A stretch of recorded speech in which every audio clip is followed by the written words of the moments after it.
Welcome to the Nick and Matt Show, bringing the player interviews you want to hear and the hot topics you want to discuss. Recording live in studio, here's Nick and Matt. That's right, everybody. If you are live joining us, you just had like 3 restarts because only my microphone is broadcasting, and that's not on purpose. So, Nick, how's it going? It's going very well. Hopefully everyone can hear me now. I'm chilling down in Virginia, which got a pretty good amount of snow last night. So today was, in Virginia's term, a state of emergency. These people do not know how to react when snow hits the ground. State of emergency, get a dusting. Like, we need like 38 inches before we go to state of emergency. So I think we got like 3 or 4 or something like that, if that. This is a welcome, like a homecoming for us, Nick. It's been a full year away from this channel, the YouTube channel. For our audio-only listeners, you're getting it the same way you always have. But for our podcast subscribers, some of you are missing out because you forgot to resubscribe after Foundation when we just left. And some of you are already subscribed. That's great. Share this with everybody. Let's get people back on board with our show. We've got a good one lined up. Nick, we'd be remiss not to bring in right away fan favorite, Evan Kearns from Statmando. How's it going, Evan? It's going good. How are you guys doing? Chilling. And Happy New Year, Evan. How do you celebrate the New Year? Is it all parties? Is it go to bed before midnight? What do you do? I stay up. I watch, the ball drop, or at least the clock change to 12:00, and then I'm in bed pretty shortly after. Nothing too exciting. Nick, how about you, man? We were playing card games with some friends of ours, and then 12 o'clock hit, and everyone's like, all right, time to go. And like that, I probably got to bed by about 12:30, 12:45, which was kind of nice. Just like that, time to go. Yeah. I think Exactly. I did that one New Year's. My wife felt really awkward about it, but I was like, hey, you don't have to leave, but you can leave whenever you want. Like I said something like that. It's kind of like, is he asking us to leave? Okay. So yeah. So no, whenever you want, you can leave whenever you want. So it's the new year and we're back and we've got stuff to talk about. Man, incredible. Even up to just the hour before this show, Nick. I'm just going to go ahead and spill it. I mean, people have heard it or they haven't. Haley King announces she's her early departure from Discraft, and Discraft replies more or less with a similar social post saying, we've decided to end our partnership early, our sponsorship early. That's pretty blockbuster, I feel like, and unexpected. What's your initial reaction to that? Yeah, it was definitely something unexpected when I heard about it. And it was kind of like, you got to think of these pros. They are doing what they think is best for their careers and their future in the sport. And so you look at how great of a year Haley had last year, and then just not being able to come to terms on possible extensions and everything like that. I mean, disc golf is turning more into a business for these players. They're starting to make salaries. They're starting to make money. And you got to do what's best for you. And she's, looking elsewhere for that. And I personally wish her nothing but the best. I know Discraft wishes her nothing but the best. And so we'll, see how it goes. Yeah, totally. I'm excited to see. We're going to speculate about this. In fact, we are going to try to bring in Hannah Macbeth probably about 30 or 35 minutes from now. That's our goal, to talk. She said, don't bring her on as the FPO expert. She said, don't do that. But she said she'll come on. And I said, well, you are that. Evan, were you surprised by Haley King's announcement? I said this last week or 2 weeks ago.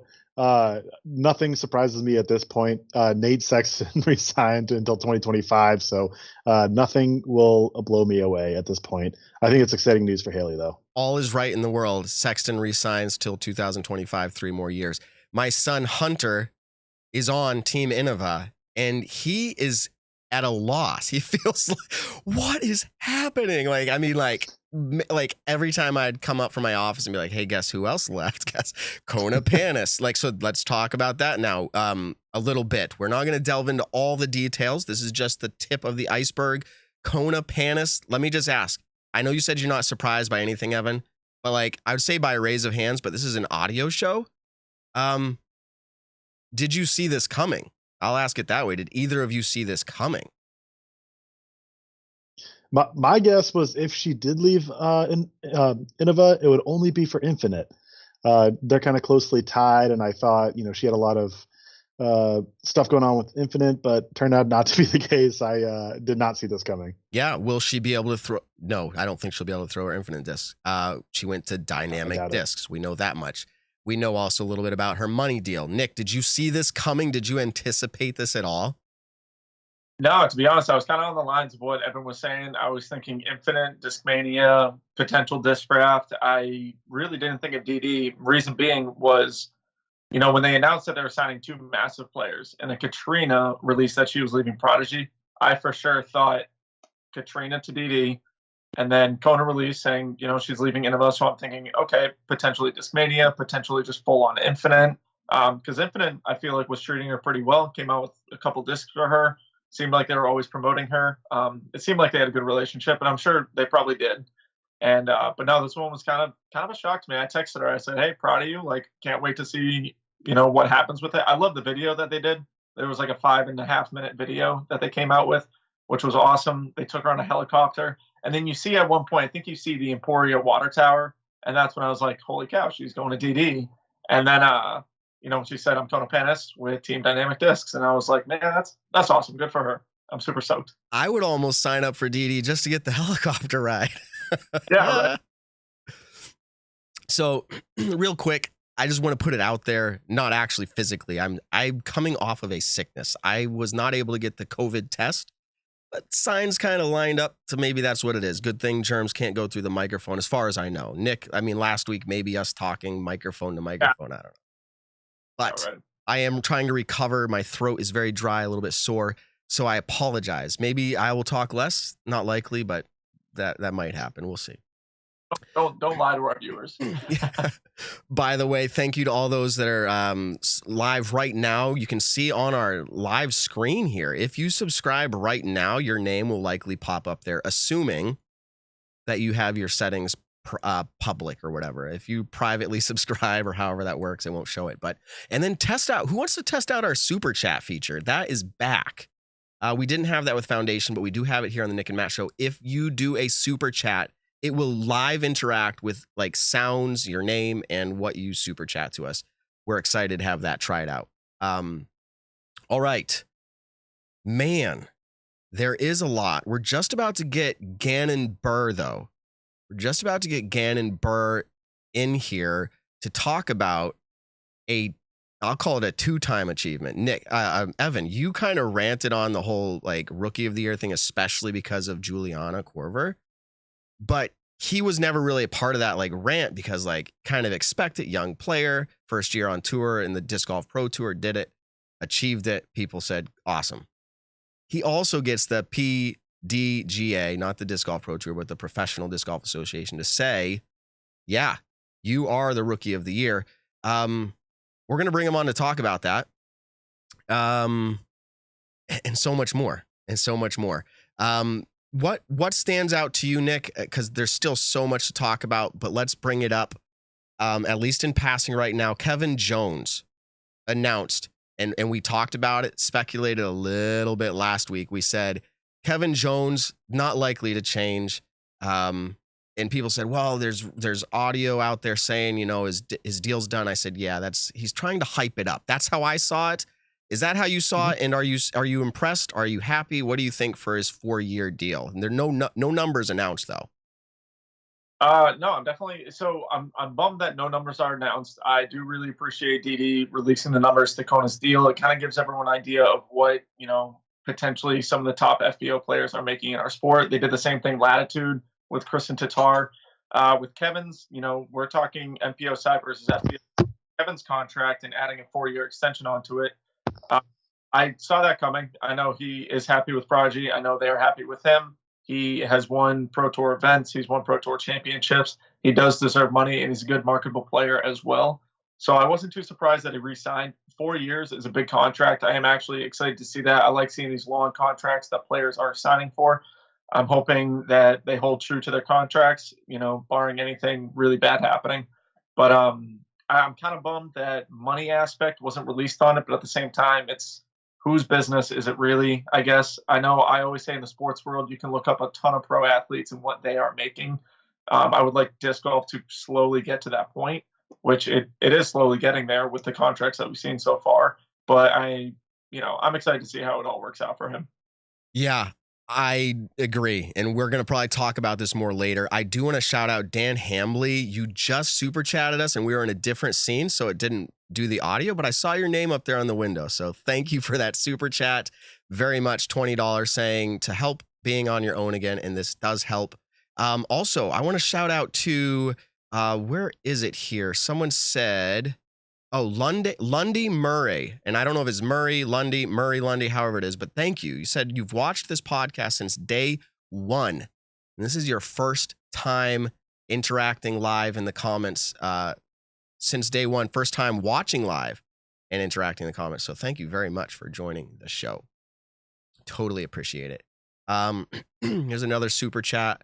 I'm curious to see how our new setups work here. It may work, it may not. Thank you for trying it out, though. That's great.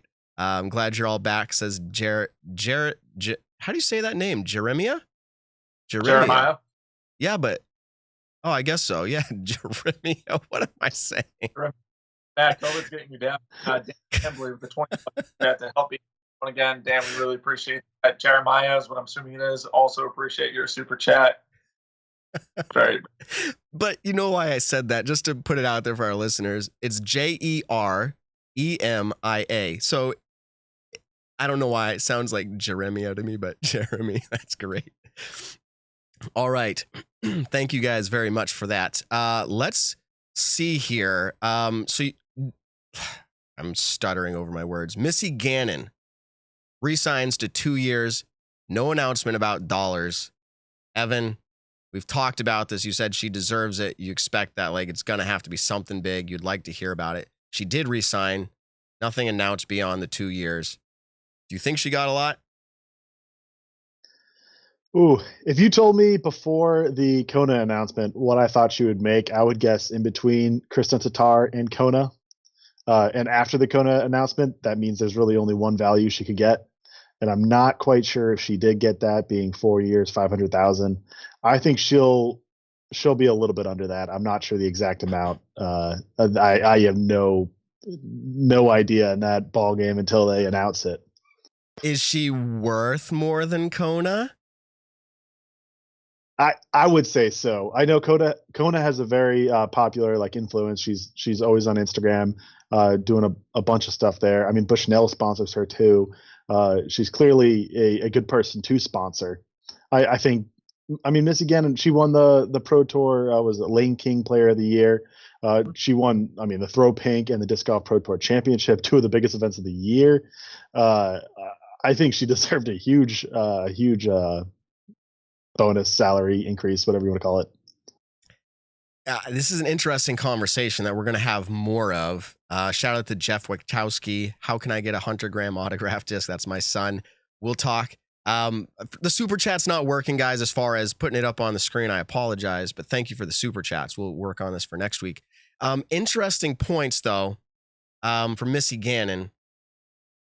What is it? The player, Nick? Is it the player that's choosing not to announce their dollar amounts, or is it Discraft? I mean, we know they did it. They did it with Macbeth. I don't think it's specifically just Discraft. I definitely think the player has a part to do with it, but at the same time, I think every company right now is treading lightly, whether to, announce on. I just went black on my screen. Am I still there? Oh, sorry. Yeah, you're still here. Keep going. Sorry. Okay. For some reason, yeah, our screen's black. That's okay. Keep going. I'm going to fix it. Anyway, so I feel like it has more so to do with just the manufacturers in general. I mean, there are still top players in the world that we don't know their contracts, like Kevin Jones with Prodigy didn't release their numbers on it. Maybe they will.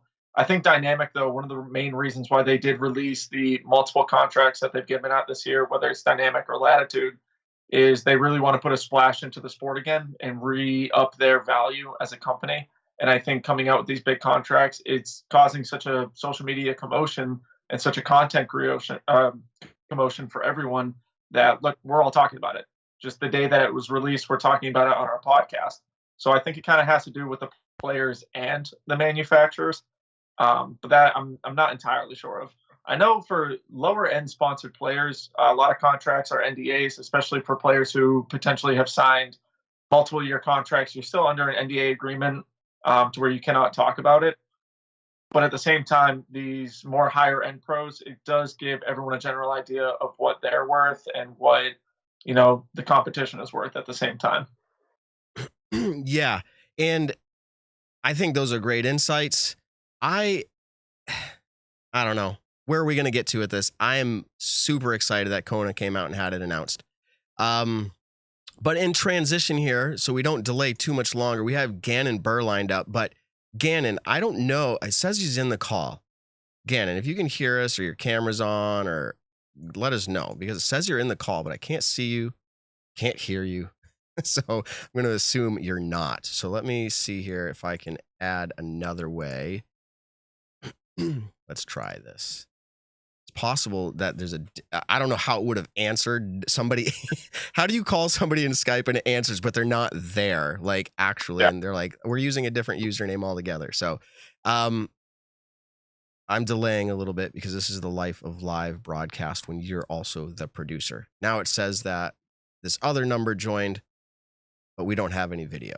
So we're going to keep talking here until, oh. All right. We're lining up some video now. Yeah, we're lining up some video now. So let me try this.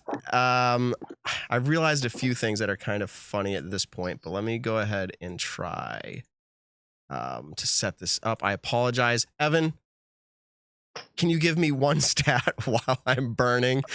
Any stat that stands out to you? And when it comes to money, do you have anything lined up for money this week? Just about anything. Sure. About contracts, about Gannon, about anything. What do you want? Anything while I sit here and burn. Well, yeah, sure. I'll give a quick intro to Gannon then. I was looking up his best cash finishes. We all know he had a great year coming onto the scene. His highest cash of his career and the season was $2,500 at the Preserve. He finished fourth. That was the crazy finish with Ricky taking it home over Eagle and over Macbeth. And Gannon slid in there for a nice fourth place finish. And every single finish he had in 2021 was better than the cash that his best cash of 2020. He cashed 4 times in 2020, his first 4 times, and then every single cash in 2021 was better. Really, really impressive first year on tour. Wow. Thank you so much for bringing that, like the boss. I am trying out new things with this stream and it's kind of complicating me, but we do have him lined up. So let's go ahead and bring in Gannon Buhr. We're swapping out Evan. There you go. Gannon, you're up. How's it going, man? I'm doing well. All right. Good. You're doing well. You're doing two Rookie of the Year awards well. Tell us about that. Were you surprised? Did you expect it? Where are you at with those? I'm definitely not surprised, just because with the PDJ one, you can kind of see the stats throughout the year and like the points, and there weren't a ton of contenders, and pretty much ever since Waco and a couple more tournaments, I was up by a lot, and so I knew I was going to win that one, but I wasn't quite sure about the rookie, the DGPT one. Wasn't sure on how the kind of points worked there, so I saw that I had a pretty good year, so I was expecting to get that one too. And ended up did, so that was good to see. Wow. Very nice. And so was that DGPT Rookie of the Year was kind of something that was announced throughout the year, but PDGA Rookie of the Year is something that's been going on for years and years and years. Is that something that you were striving for when you got out to the road this year? Was that in your mind of, I want to be the Rookie of the Year? Or were you just going out to play and show pretty much what you can do out on the road? It's definitely something I was trying to get. I knew I had a chance to because I qualified for it. I think one of the things is you have to play less than 3 Disc Golf Pro Tour events the year before, which I'd only played 1. And it's something I knew I had a good chance of winning, and it's something I definitely strive for because it'd be a much better title than like my junior world championship titles. So just to get that under my belt feels great. Interesting. I like that. It's a much bigger, you said bigger or better, either way, better title than your junior worlds. Yeah. And I'm sure you held those in fairly high esteem up till this point. So if you go Rookie of the Year in 2021 and you're touring 2022, the next best thing you could do, well, probably win worlds and have a great year. But in your mind, how do you go and become Player of the Year? Is that even a thought in your head? Um, I'd like to say yes, but I don't think so. Really, to be honest, I think maybe in 2 or 3 years, yeah. Unless I, have a really breakout season next year or this year now. Um, it's definitely something I think I could possibly have a chance for, but very, very small chance. Really just looking to and just improve off of what I did last season in this season and, maybe get a win. But I don't think player of the year would really be something I'd be in the run for, maybe in a couple of years, though. Okay. Gotcha. How much more are you going to be touring in the 2022 season? Do you feel like you're going to be able to get out on the road a little bit more? I forget what year of school you were in, or if that's something that you're still involved with. But what's your 2022 season going to look like? It's funny. I keep wanting to say like, oh yeah, my next year's schedule, but it finally is this year. So I'll try to be good about that. But what's your schedule like for this year? Do you have an idea yet? Yeah, so my goal is to play pretty much every disc golf pro tour event except for maybe one or two Elite Series ones. One of those might be the OTB Open I might miss. That's just because it's towards the end of the school year and I still have a bunch of classes. So, and then maybe just some other random ones, some Silver Series like the Open at Tallahassee I might miss, and Masters Cup as well. But it all kind of depends on how I'm able to get to those tournaments. I have a few friends I'm planning to hopefully ride with in a few different stretches throughout the year. So the goal is to play pretty much an entire full tour and not going to Europe as of now. It's a little too big for me, I think. But yeah, pretty much full tour and hoping to hit every event. Awesome. Nice, very cool. It's funny. The European tournaments are always tough for us to go over, the U.S. players to go over to it. It is expensive if you're not competing to pretty much make a top 5 finish at those, or which you have every single ability to be able to compete for a top 5. But to consistently do that is a very expensive trip. And then same thing with the West Coast stuff. And like you were saying, it does come down to the end of the school year for you. But even just the West Coast in general is a very pricey trip. And then just making sure that you're at that point where you're consistently competing for those top spots to make your money back on the West Coast. I know that was always something that Chris Dickerson has said on our show before. And he was like, if I'm not winning those tournaments, it's almost tough to justify even going out to them because you have so many other tournaments in closer areas to you that make more sense at that point. Yep. Okay. I'm going to grill you on a few things. Now, one of them being, have you announced a sponsor yet? I have not. That's going to come out on Wednesday.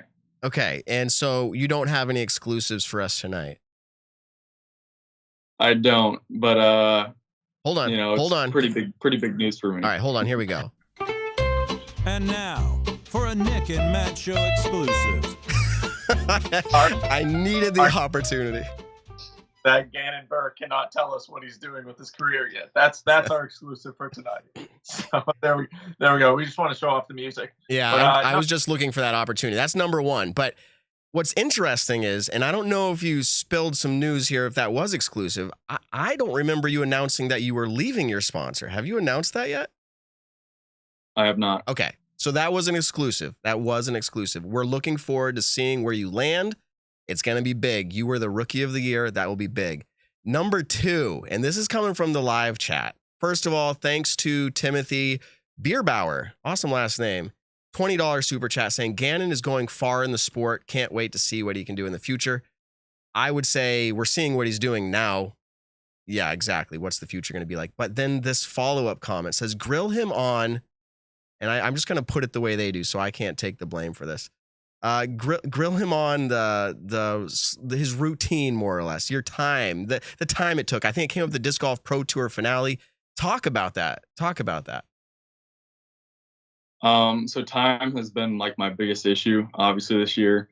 I got a lot of crap for it from some players were a little more generous and not as, I guess, not rude, but so obviously some people in like obviously the YouTube comments and whatever would be like, oh, he's taking so long. Next year though, or gosh, this year again, this year I plan to do an extremely fast routine.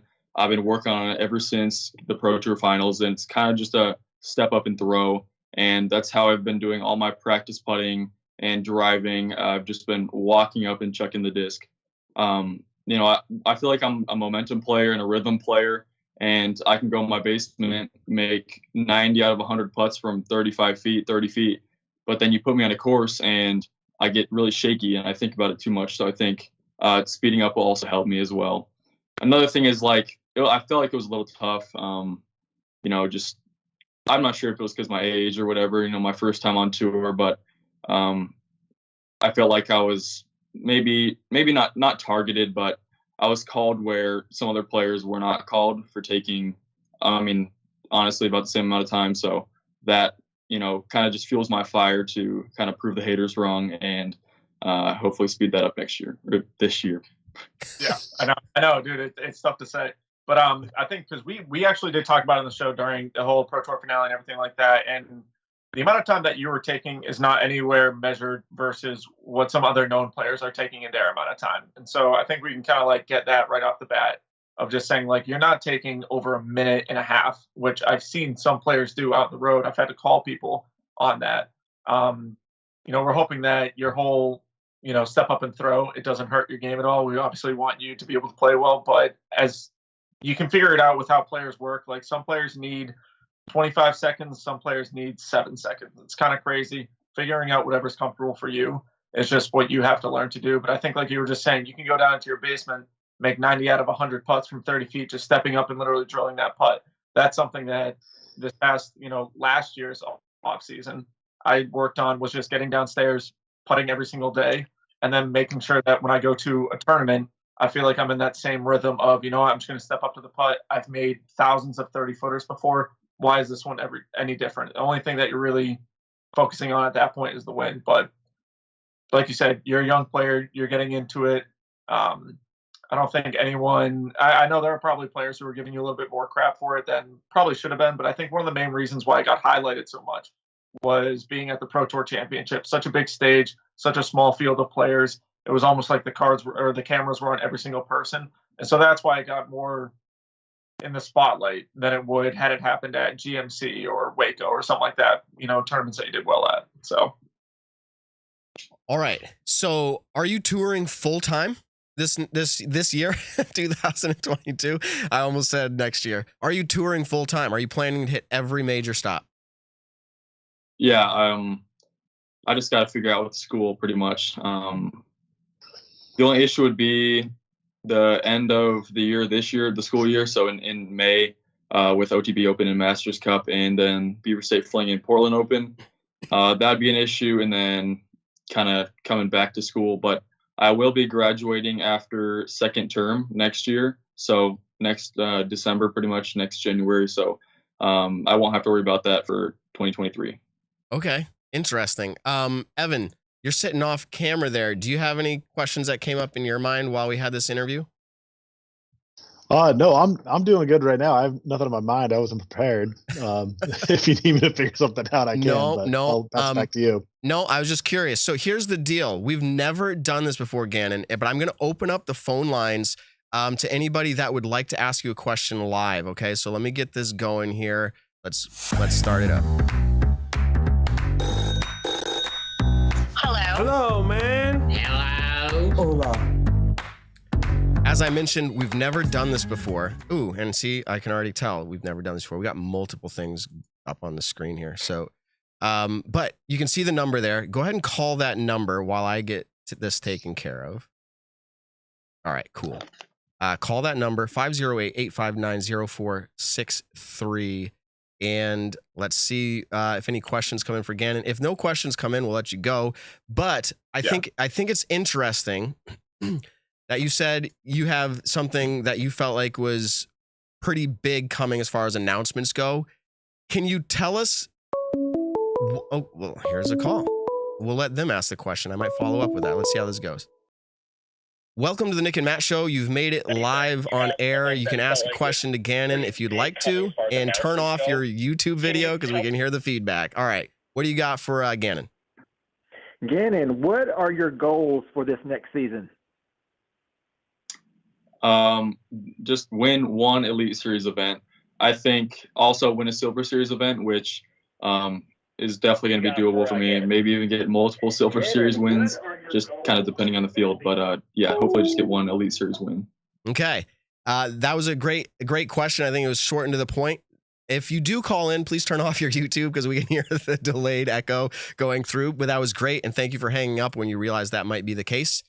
Any other calls come in, that's fine. I'm going to try to get this question out. What to you don't have to tell us what the deal is, but what to you would be a big splash, as you're saying? Would it be someone changing? I don't know. What's a big splash to you? Because I think you used those words. Yeah, changing could be a huge splash. Multiple year deal would be another big splash. More money and kind of just the hype around it. Okay, cool. We're looking forward to it. Let's take this one more call before we let you go. Welcome to the Nick and Matt Show. You've made it live on air. What do you have for a question for Gannon? Hi, Gannon. The only question I would have is, what event are you looking forward to most coming into this next season? That's so funny. That was going to be my question. That's a tough one for sure. I'm a little biased because I am right now helping design the course for the Des Moines Challenge again. I did that for last year's event, helped design pretty much the entire course with my friend, and kind of doing the same thing this year. So we're going to try to get that thing to be even more of a beast than it was. I know a lot of top pros liked it just because it was fair and fun. So I'm looking forward to the Des Moines Challenge just because I live here. I love GMC so much last year, the Preserve, obviously, just because I did well. And one tournament I didn't do well was at Idlewild, but that was one of my favorite courses I played just because I thought it was really fun. And Waco again, just to relive those memories. Awesome. Thank you for calling in. That was a great call. Nick, do you have any follow-ups? No, that's pretty much, what events are you looking forward to the most? If they're, Adam Hammis has said in the past, winning Maple Hill was one of his favorite things because it's on his favorite course. Is there one specific tournament that if you were to say that's a tournament I want to win, besides for Worlds, besides for USCGC, if there was one, let's say just regular Disc Golf Pro Tour event, is there one in specific that you would want to take home the trophy at? I don't think a specific one. Definitely maybe one that had 4 rounds just so it kind of seems more legit, more credible, I guess. But some course that's going to have the most amount of spectators, I feel like, or like I said, the Des Moines Challenge. It's really awesome to see all the spectators that are out there supporting you. And that kind of fuels my fire. Once again, like at the Preserve this year during the first round, I was on the Jomas feature card, and we had about 100 people watching, which was quite a good amount for me. And that really, I felt more comfortable. I felt like I was on the lead card, with that amount of spectators. And that makes it really easy for me to just kind of play good, I guess. It's kind of weird because some people would maybe get nervous, but for me, it makes it easier. And it was kind of fun to just, talk with the spectators walking down the fairways and stuff. So something where a lot of spectators would be at, and just a cool course. I guess my last question to everything, Worlds 2022 happening in Emporia, Kansas. How are you feeling? Did you play DDO last year? Or have you played it in the years past? Yep, I played DDO in 2021, and I won my second Junior World Championship in Emporia. Okay, so at that Pro World Championship in Emporia, Kansas, that'd be kind of a cool story to it. But do you like that kind of style of course? I'm not a big fan of it. No, I'm a fan of courses like Green Mountain Championships, both the courses, even the Preserve sometimes, Des Moines Challenge. I like courses where, like Jonesboro is one of my favorites too, where the par 4s are, have a good tee shot, and if you throw a good tee shot, you're rewarded with one. And I feel like, I don't know so far yet because I know they're making changes to Jones Park to make it more of a championship level course, because obviously we saw this year it was really shreddable. Ricky shot 15 down there. I was on his card when he did that. And, I think, just with the par 4s at Jones being kind of just throw it as far as you can, that have like a legit 150 foot upshot, like that's just not my favorite kind of golf. And I'm not a fan of Emporia Country Club, just kind of the way it lays out, I guess. For some reason, for me, I have trouble with like really hard par 3s, which Emporia Country Club has a lot of them, more of a par 4, par 5 type golfer, I feel like. So definitely, I definitely think I have a decent chance of getting top 5 there, maybe somehow even getting the win. But Emporia always does bring back good memories to me, and I am a fan of playing the courses for fun. Heck yeah. There you go. Awesome. Well, you've given us more than I expected in a lot of ways. A great interview. Love your insights, and we're going to be looking forward to I don't know how to say it, an announcement coming up. Very excited to hear that for you. Just on your regular Instagram page? Yep, I'll be making an announcement basically tomorrow saying I have an announcement on Wednesday, and then I'll have hopefully a cool promo video for that. Cool. All right, and for people who do not follow you already on Instagram, where can they find you, or even Facebook, Twitter, anything like that? My Instagram is Gannon_Buhr_DG. And one more thing I have to say is I'm about to hit 6,000 followers, and I just got a new logo designed for me, and I'll be giving away a disc with my logo on it. So stay tuned for that. Very cool. Awesome. Thank you very much for coming on the show. We're definitely going to have you on again because you're going to make headlines, we're sure. Appreciate it. Have a great evening, Gannon. All right. Thank you guys for having me. Take it easy, brother. All right. That's how it goes, everybody. It is awesome taking live interviews like that. We're not the best at it, but that's fun. And Nick, the live calls, like people were like, let's ask questions to Gannon. It was beautiful. Yeah, it was kind of nice. They came in, answered, went right to the question, and then left. As it should be. As it should We'll be. feature that obviously for pretty much every single one of our interviews.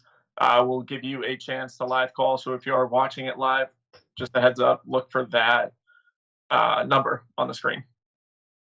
Yes. And that's something like, imagine like, so we have the Paul, interview, or like the Simon interview, and we do open the phones for live calls.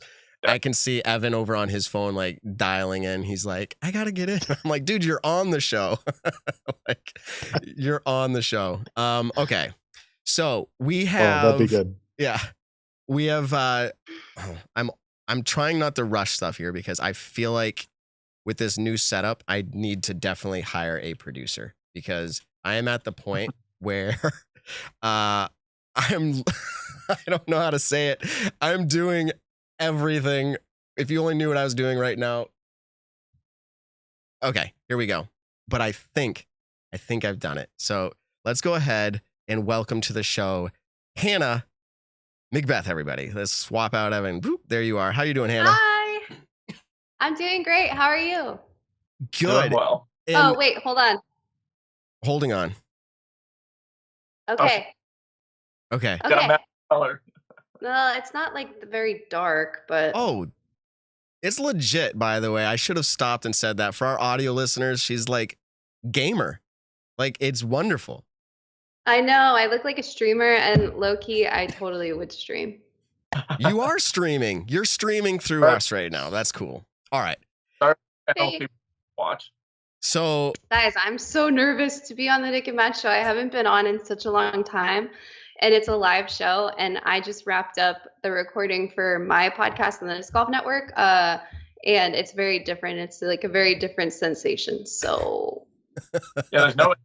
If you say something, we got to hold you to it. I know there's going to be clips, memes. So, Nick, we're catching up a little bit, but we're going to get into some real talk here in a minute. But Nick, a few episodes ago, announced live something that wasn't announced live yet, that somebody was leaving Innova, and he did it live. No. And people in the chat are like, wait, what? And Nick's going, wait a minute. This is the funniest part. It's not out there anymore because we cut it all out after the live show. But Nick starts scratching his head. He's like, well, maybe I'm confused. Maybe I'm really confused. Yeah. That didn't really happen, I don't think. But anyways. So yeah, what happens? that's why I have a post-produced show, because I know a lot of things going on in disc golf, and there's also like a lot of opinions, and it's just, in my opinion, it's good for me to be able to have a second to listen back and be like, I didn't communicate that as well as I wanted to, or whatever. So, but this is fine. I'm not freaking out. This is totally fine. And I think because we did it recently, you said you were watching the show, but we tried for the first time ever taking a live call-in. I think we might try it with Hannah Macbeth online too. So. Oh no. Okay. We'll see. But let's get right into it. I feel like I'm going to use the word blockbuster, but I'm going to let you kind of give your own take on it. Kona Panis leaving Innova unexpectedly, for all, accounts, if you will. Her dad is a marketing manager or director at Innova. So she's got strong ties. Again, unexpected. Announces, was it today? I'm like totally out of the loop. Yes. Today, $500,000 over 4 years to Dynamic Discs, epic video, helicopter ride, the whole 9 yards. Well done. I'm on the sidelines watching this video, cheering. Like, I love it. Hannah, tell us from your perspective. That's why we brought you on. What did you think? Man, the helicopter blew me away. I told her I was upset because I started a YouTube channel. I've had it for a while, but now I'm active on it. So I have a vlog up there. And I was thinking about what my content could be. And I started thinking about like, oh, I should do some React content. And before I even thought about it, I clicked her YouTube video and started watching it and was like, oh man, like, I just wasted all my reactions. Like I could have like made money off of it. Like I could have just recorded myself reacting to her video. And then Iceberg TV can post a video of them reacting to me, reacting to Kona. Reacting to you, reacting to Kona, reacting to them on the Nick and Matt show, reacting to that. So, I mean, it could be a full, yeah. It was incredible for her to choose a different company. Her whole family is employed in some form or another by Innova. And while that's not the reason to stay with the company, it does make things challenging. I mean, now if her dad, who's an employee at Innova, promotes her, he's promoting another company. And I know firsthand that can be challenging because Paul and I haven't always been on the same team. So my initial reaction was, this is way out of left field. And then my follow-ups to that were like, oh no, because Dynamic Discs is an established company, but it's also known for, having a lot of really great talent on their team and not being able to maintain it. So I was like, oh no, what is she doing? Like, gosh, this is like just going to be a waste of a couple years. Like, what are they going to do for her? So I, of course, went negative and was like, this is just bad. Like, what did they say to her to get her on their team? And I had a conversation with her today. We talked on her on my podcast, which is coming out tomorrow. And honestly, a lot can change in a couple of years. People choose to leave and people choose to stay, and players are in charge of their own careers and their own work ethic and their talent. That shouldn't fall back on a company. My reaction was easily dismissed.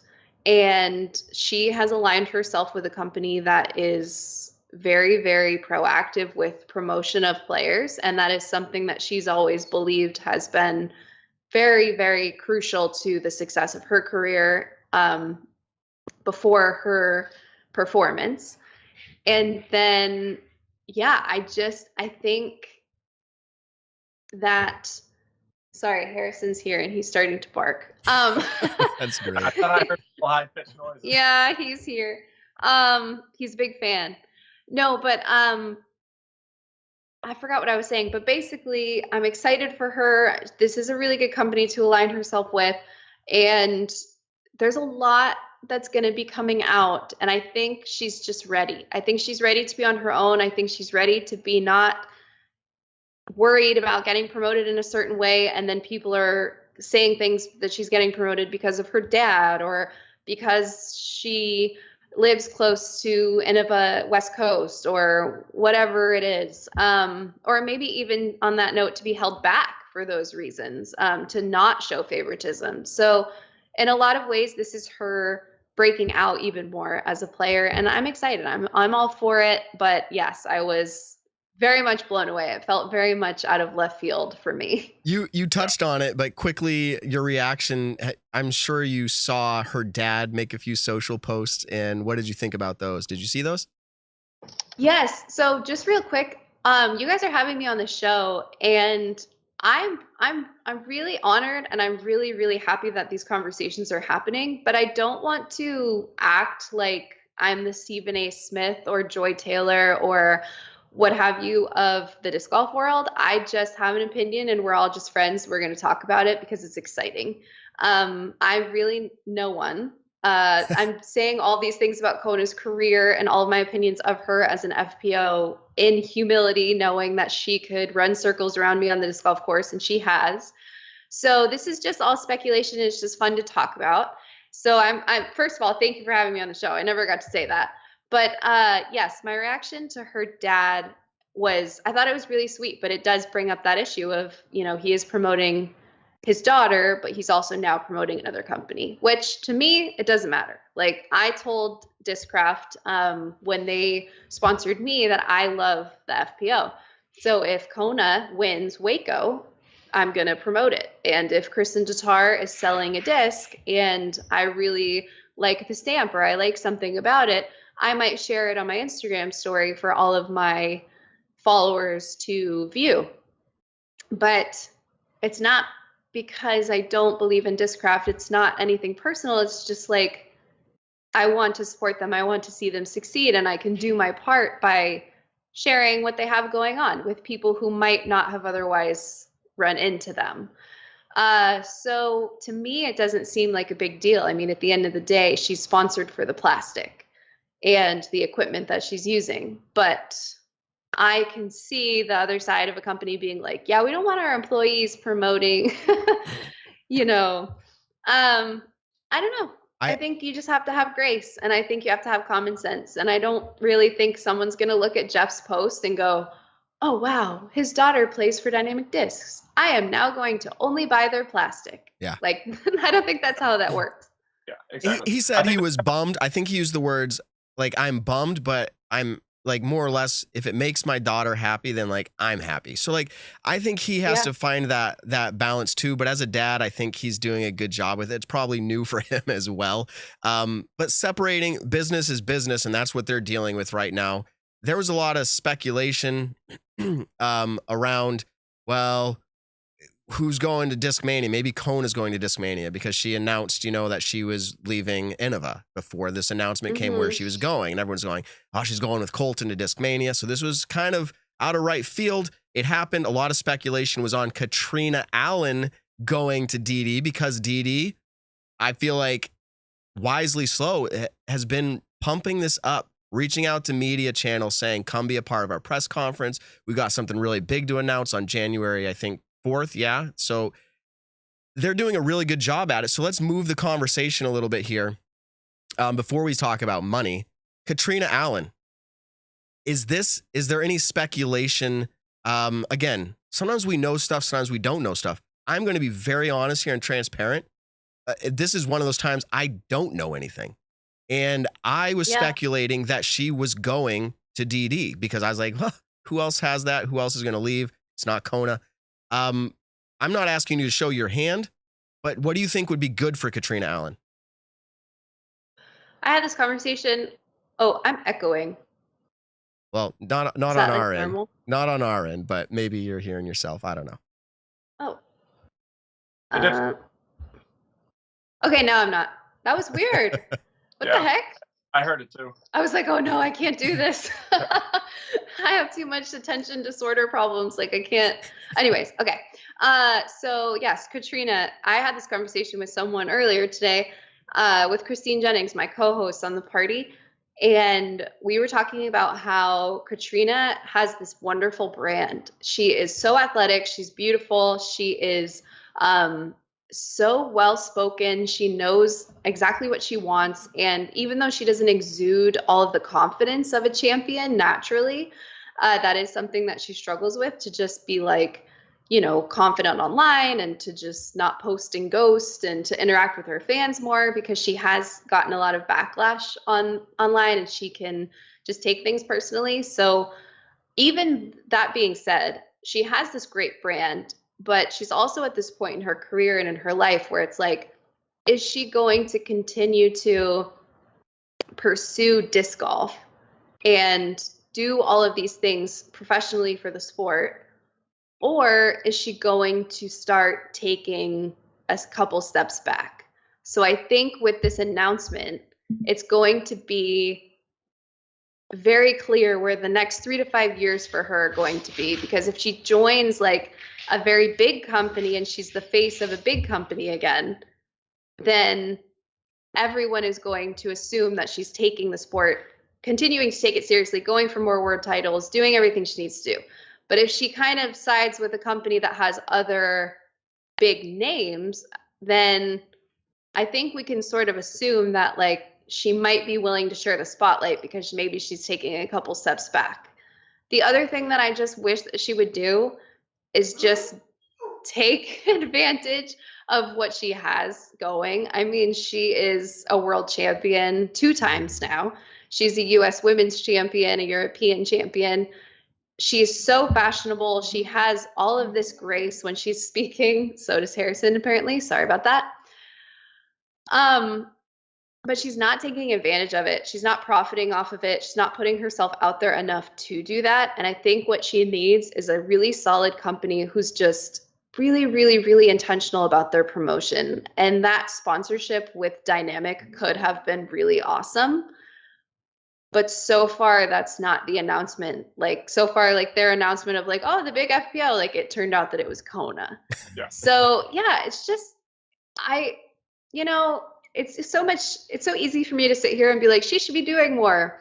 But I don't really know much about what she does because she's very private and low key. But yeah, I wish she would. I mean, there are YouTube videos that we shoot all the time for Paul's channel. And I'm just like, other people could be doing these, like worst caddy challenge. I would watch her worst caddy challenge. Like that would be amazing. Like, what do you mean? So yeah, there's a lot of stuff I feel. There's a lot of markets, clinics. She's such a good teacher. Again, super passionate about the FPO, super passionate about women in disc golf in general. And she's not taking advantage of that. So this next announcement will be very significant for Katrina because she's either going to like grasp on even tighter and work even harder, or she's going to take a couple steps back. That's like what I kind of see happening. Yeah, exactly. No, I could definitely see that, as well as, she has been playing disc golf for a long time, 2-time world champion, like you were talking about, has the accolades to get to a point in her career to where she really did want to take a step back and kind of get more into the coaching scene of it, the health and fitness aspect of disc golf. Hold on, guys. But she also, but I'll just say this anyways, but also has the opportunity to still compete as a top level player and still, go for more world titles. She's in a cool spot in her career to where she has both options. Yeah. So Hannah is giving us tremendous insight, which is why for once I was shut up. I was like, this is good. I don't need to say it. I'm curious, transitioning from that a little bit, because no news has been announced beyond that she's leaving Prodigy. Let's talk a little bit about, we don't know if it's a blockbuster yet.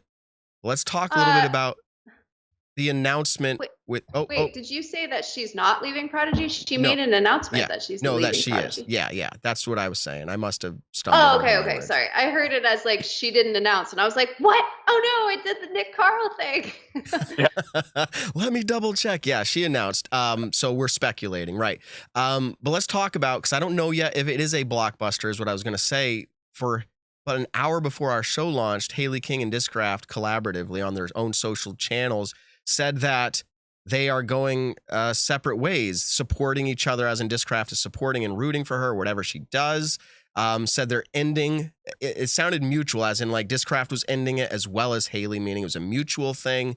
But they alluded to the fact that like Haley and something related to her life.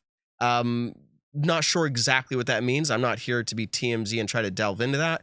Is it just that Haley felt like she needed a change up and it just wasn't sitting well with her? I don't know. I'm not speculating so much about the reason for her leaving, but I'm interested, Hannah, just like we did with Katrina. Any ideas? What would be good for her? Where would she fit? People on the chat are saying Innova. People are saying everything. Everything's coming up right now as options. So like, what do you think would be good for Haley?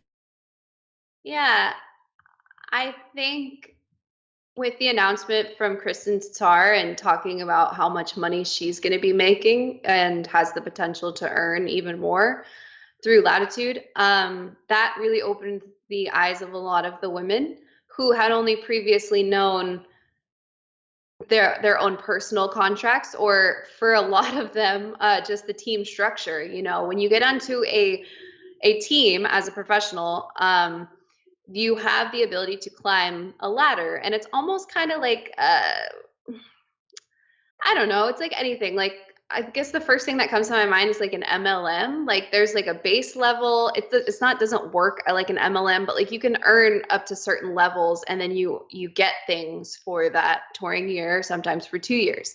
So the easiest way to explain it is like every company at the baby level has like this agreement. Okay, like you want to throw our discs, so here they are, and you're going to represent us. So we're going to give you product, and you're going to represent us.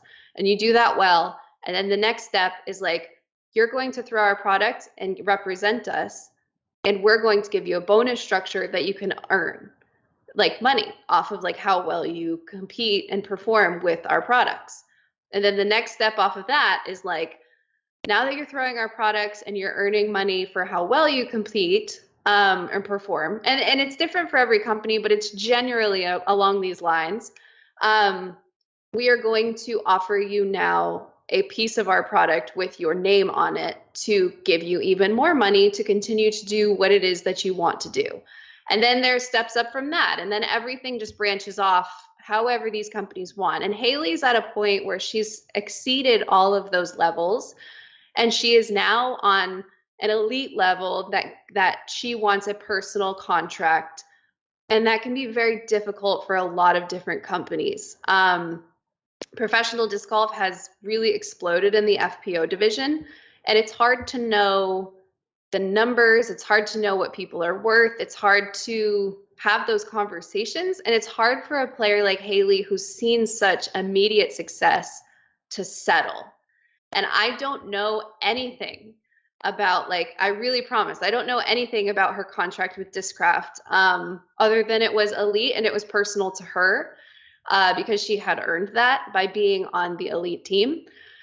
All I know is for a player like Haley, there comes a time where you really have to ask yourself, like, do I want a guaranteed number for peace of mind and to be able to like pay bills and afford things? Like, you have to tell people how much you owe. I mean, how much you own, and you have to have credit, and you have to have, like, you know, you can't just get an apartment. Like, you have to have a co-signer or be able to sign for yourself. So do I want a guaranteed number where I can like budget out, okay, I can get this card, I can have this touring setup, or do you want a lower guaranteed, but a higher opportunity to sell product and make more money? So it's like, do I want to risk that? And that's kind of, in my experience and from what I've seen from the disc golf professional world, where the elite contracts start branching off and how they look different, because some people are like, no, I can sell, like Simon Lizotte can sell product like crazy, you know, versus like, I don't know, like, I don't like to pull from FPO and MPO, but like Kona Panis just signed, and like she can sell product, but she's not selling product like, you know, Kristen Tatar or like, you know, Paige Pierce, or some of these women who have more elite wins because they get more media attention, their fan base is bigger, etc. So she has to really work on that. So for her, a guaranteed number might be more attractive because she's still building. So I don't know. That's kind of like with Haley Kang, I'm sure it had a lot to do with that, with like maybe, and I don't know, but maybe Discraft was like, hey, we're willing to work with you, and like we want to promote you more and get you to sell more, instead of just giving you a number. And maybe she's like, yeah, that's well and good, but I want peace of mind and I want a guaranteed number, and such company is offering me that. So that didn't happen. Like, please don't. I don't know. But that's kind of how it works. And that's from my experience of like having conversations and listening and being a part of like a couple of teams in pro. Okay. Hannah's video just froze up. And we lost her from the call. So we'll see if I can get her back in here. Maybe she'll text me on that or she'll call in. We'll find out. I wanted to say, Nick, as a very competitive person, and I'm also talking about myself. I don't mean in disc golf. I just mean in life. Very competitive person. And being in disc golf competition means you usually are, unless you're purely in it for the recreation. If you're Haley King here, and actually, instead of keeping Hannah up there, I'm going to swap out for Evan. If you're Haley King and you're on a team with Paige Pierce and now Missy Gannon, and I think Sue and Raleigh from our chat here said this, she would be a marquee player on any other team just about. Like, in her mind, do you think she's sitting there stewing in it at all? Like, man, like, I'm doing okay at Discraft, but like, I'm not getting what I feel like. I want to be that headliner. I want to be the main player of a team. Yeah, that could very well be a possibility. I think for Haley's career right now is she did have a great season. Missy had a great season, and Paige had a decent season. And what Paige would call it, I mean, she still did have a good year. Second place at Worlds, nothing to be ashamed about. But at the same time, you are sitting behind Paige Pierce, who was a 5-time world champion, multiple-time U.S. champion. Missy Gannon, who had an incredible year, ends up getting the Pro Tour championship, makes a great name for herself throughout the year, consistently played great. And then you have Haley King, who also won multiple national tour events, Pro Tour events. And so you have these three players where it still is tough, though, to be the face of a company when you're going against Paige Pierce, who does have the 5 world titles. I mean, that's the biggest thing that we talk about accolade-wise in disc golf is the world titles. So for Haley to go to multiple different companies, she would be that marquee player on the FPO side of it. She would be the face of that company. So I think that definitely plays a big role in it. And it also helps out your own personal career. Guaranteed money, like Hannah was talking about, that is huge, of making sure you can put money into your savings account. You know what you are making guaranteed every single month, rather than, okay, this is my potential on bonuses, disc sales, and whatever their contract might have been before. I have no idea. But there may have been a company that came along and say, you know what, we're going to guarantee you this.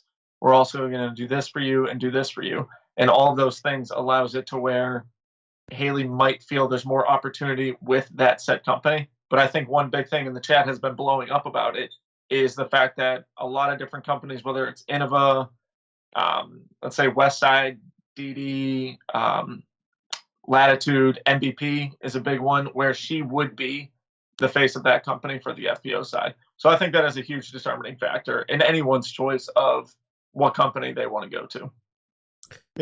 I want to jump in and go back to your point, Matt, that you're saying as a competitive person, you wouldn't want to be on Discraft in Haley's position because Missy Gannon won bigger events than you did and Paige Pierce is Paige Pierce. But if you are the most competitive that you can be, I would want to say, no, first, I'm going to be the best player on my team. I got to beat Paige. I got to beat Missy.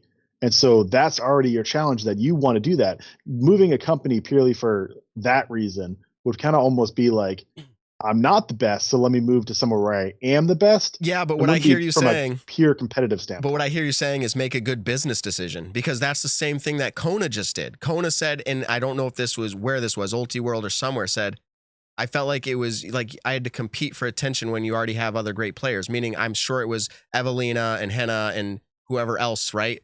She's saying, like, I can't stand out as easily. I think it's a good business decision, but I did say it. You're correct. I said it was for competitive purposes. If that's strictly the reasoning, I agree with you. I think it's a great point. As far as competition goes. Let's see. I think we might have brought Hannah back, and I want to change the conversation to go a little bit of a different direction here. Let's see. Oh, she is back. Hi guys, sorry, my computer died. And your voice is lining up with your video now. It's a beautiful thing. I know. I texted Paul. He was watching the show, and I'm like, you can't stream the show while I'm trying to use the internet. Anyways. How does he not? Come on, Paul. If anything, he should have been streaming this podcast so that he could call in later. But yes, let's do the live call in. That's pretty funny. So let's move this conversation a little bit. And I had to substitute my ring light for this other light. It's working. It's a whole thing. Anyways. But it is working. It is working. We are going to open up the lines here in a minute for a live call. Let people ask their questions. But so let me ask this question before we get there. So think of your questions, everybody. We are going to open the lines in a minute. specifically relating to this whole FPO offseason. It can be about the money, the players switching, whatever that is. Hannah, this to me is like, and I'm going to use the word earth-shattering. I used blockbuster earlier. Earth-shattering in that 2 FPO players in the same year announced what are considered blockbuster contracts for FPO specifically, because we hadn't heard anything announced. Now, speculation is that Paige Pierce, probably one of the largest earners of FPO players ever, who knows? But the point is the public contracts. That's where I'm going with this. How good is that?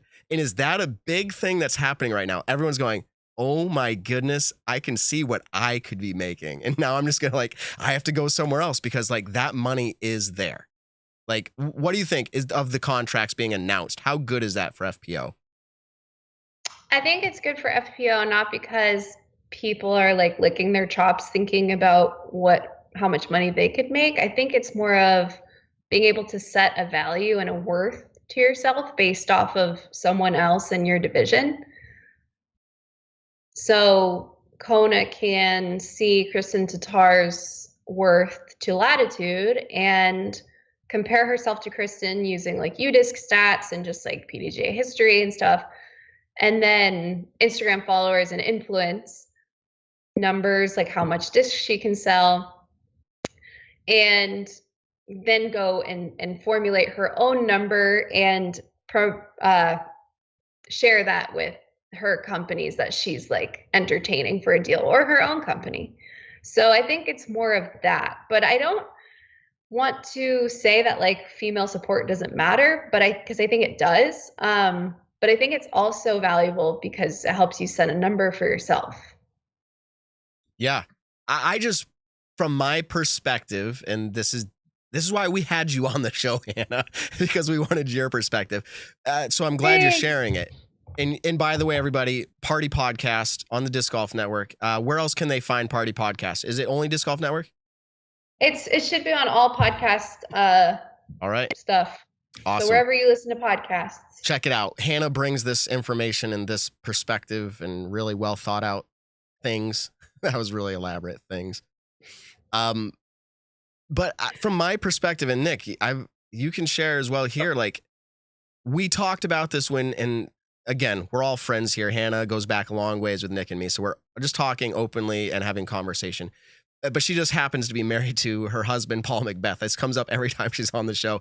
He announced the largest blockbuster deal ever. And we all talked about how that was epic for the sport because it allows others to start to see their value. And we're going to talk about Ricky later, but I think Ricky leaving is going to be part of this conversation at some point. But my point is this, Nick, from your perspective.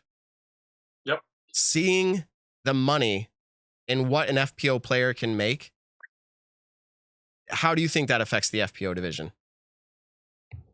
Well, I think it gives the newer generation of disc golfers something to I don't want to say look forward to, because not everyone's going to achieve what Kona is able to achieve with this, and the Kristen Tatars, the Pages, the Cats, and all those players, and the Missies. But this allows it to be something where it's a conversation starter in a family's home out in Oregon. A girl who loves playing disc golf is now able to see, if I work my butt off, and I get to potentially that point, there is money in the sport. I can see that there actually is money now. Before, we knew that the PDGA was paying up, or the Pro Tour was paying up better at their tournaments. Players were starting to make a little bit more money, but now we can see on paper guaranteed, it's $125,000 a year. You're talking over $2,500 a week as your guaranteed salary with that company. So it allows people in the newer generation to think this is a career possibility. But at the same time, this is also going to create, this career is going to be that much harder to get, at that level now. More and more decide to start playing it to where the percentage of people going professional in disc golf, you can always go professional by, putting yourself as a pro on the PDGA and playing your local tournaments. But when it comes to the tour itself, the tour is going to shrink, and the players that are actually able to tour is going to be those elite players. Yeah. But this the opportunity of, I can actually think that now I can actually make money while going out and pursuing disc golf as a full-time career. I don't think it's different. I think Paul's announcement affects Nick Carl the same way that it affects a woman in disc golf too. I think Kristen Tatar's announcement affects me the same way it affects, you know what I mean? Like, I don't think it's like, oh, how does this affect like women in disc golf? I think it's just, I think it's just showing the continued growth of the sport, and that affects people in the sport or who are interested in taking the sport more seriously. But I don't think it's like a gender thing. Listen, we had you on for a reason. I'll say it again. I want your perspective. We're probably far off. I just feel like, and it may, as unfortunate as it may be, that you're right. You've persuaded me. Players in general didn't know what they were worth. They didn't. And it's starting to happen now. It's starting to happen. But what's exciting is to see it. I feel like there's more public FPO contracts now than there are MPO. So like, well, it's hard. Like, you have to think about it. So you guys, for your podcast, a lot of the sponsorship validates what you're doing. And so with you as a podcast, if you come on and say, oh, we have a sponsor, like name one of your sponsors, Manscaped. Well, they aren't paying for that, so we're not going. No, I'm kidding. Sure, but if you come on and you say, oh, today's episode is brought to you by Manscaped, as a listener, I'm going to take your podcast a little bit more seriously because that's an outside sponsor. And so in disc golf at the local level, if you show up with a grip bag and you're on Team Grip, people will take you more seriously. Other people around will take you more seriously, and you might in turn take yourself more seriously. But there comes a point where it's not just about clout anymore, and you actually need to fund something. And that's the hard turn, because what used to just be a jovial conversation of like, oh man, like, thank you so much for all this product, like, this is awesome, then becomes like, listen, like, I've been throwing your product, and you've been paying for my entry fees, but touring is expensive, so I'm gonna need a little bit more. Like, that could be really hard, and things like this make it easier. Yeah, definitely. We're gonna wrap that conversation up and just dabble just a bit in just some other FPO news. Missy Gannon re-signed 2-year contract. That is not public what that is, but good for her. She deserves it. I also love her logo, MG, for some reason. I'll just say that. And and then Valerie Mandujano leaves Innova and signs 2 years with DD. This is going to be a topic for later, but it's the whole, what some are calling the exodus from Innova. Let's say that 3 times fast. And the exodus from Prodigy, it seems. And even the exclusive tonight from Gannon Buhr, where I don't think he was planning to, but he's leaving Prodigy. We speculated about that earlier, or 3 or 4 weeks ago. So there's a lot to be talked about. There's still things that are coming. For instance, as we don't know yet where Katrina's going. So like that, there's still gonna be topics. We don't know where Haley is going. It'll be fun to talk about that coming up. Hannah, do you want to stick around and play a little stat or fiction with us? Yeah, sure. I'll hang out. She's going to hang out, but let's do this. I told people we're going to take the phone calls. So let's go ahead and pull up the lines here and let people call in. Hello. Hello, man. Hello. Hola. Hola. Okay, so here we go. The phone line's open. Let me make sure on my side, as I mentioned, sometimes I get things a little bit jumbled here. But go ahead and call that number on the screen. People are going to call and be like, what's Paul Macbeth doing right now? And it's going to be sick because I'm going to be like, he's practice putting. And it's going to just be really good for our brand. You exactly. Deserve to say nothing if you don't want to, and I will just hang up the call. So if you No, it's okay. Let's see. Maybe nobody calls in. We'll have to find out. And maybe they liked Gannon better than they do you. Yeah. I'm not sure. You guys don't have to call in. It's okay. Ask the question. We're curious for people to ask the question that they have about FPO. Maybe we've hashed it all out for them. And if that's the case. And in the meantime, I'm wearing these blue light glasses. I don't know if they work. Okay. Are those specific for gaming and like looking at a screen all day, right? Yeah, but I feel like they just make me look cool, especially because I'm coming on the show as like giving an opinion, and I'm like, yeah. Hello, everyone. They make you look cool. All right. Yeah, so we got our first caller on. Go ahead and give us your name, where you're from, and then give us your question. Yeah, my name is Bill. I'm DG Go in the chat. I've been chatting up with you guys. Nice to meet you guys. Nice to meet you, Hannah. Very cool. Hello, Bill. All right, Bill, what's your question? All right. We're talking a lot about the business aspects of it. My thing is the way that a lot of the manufacturers are looking at it. Do you think that, I know they want to sell the plastic, but do you think that plastic actually grows the sport? As opposed to kind of like backing their pro athletes? Because like, I don't think any kid's ever going to be like, wow, I love this plastic. I'm motivated. I want to be a plastic collector. But I think somebody like, Paul or Ricky can motivate somebody to want to play disc golf and to grow the sport. One more question. Does Paul let you drive his car? All right. With that, we're going to let you go. Great questions, though. Great questions. Hannah, Thanks, go ahead guys. and give it to us. He does let me drive his car, but I just don't. I really like the Charger Hellcat. It's my vibe. I'm not really a McLaren kind of person. Didn't grow up that way. Not really into it.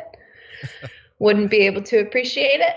Anyways, the question, do you want me to answer first? Yeah, go for it. Go for it. That was a good question. Okay. I think that the more loyalty you can build with a person, the better.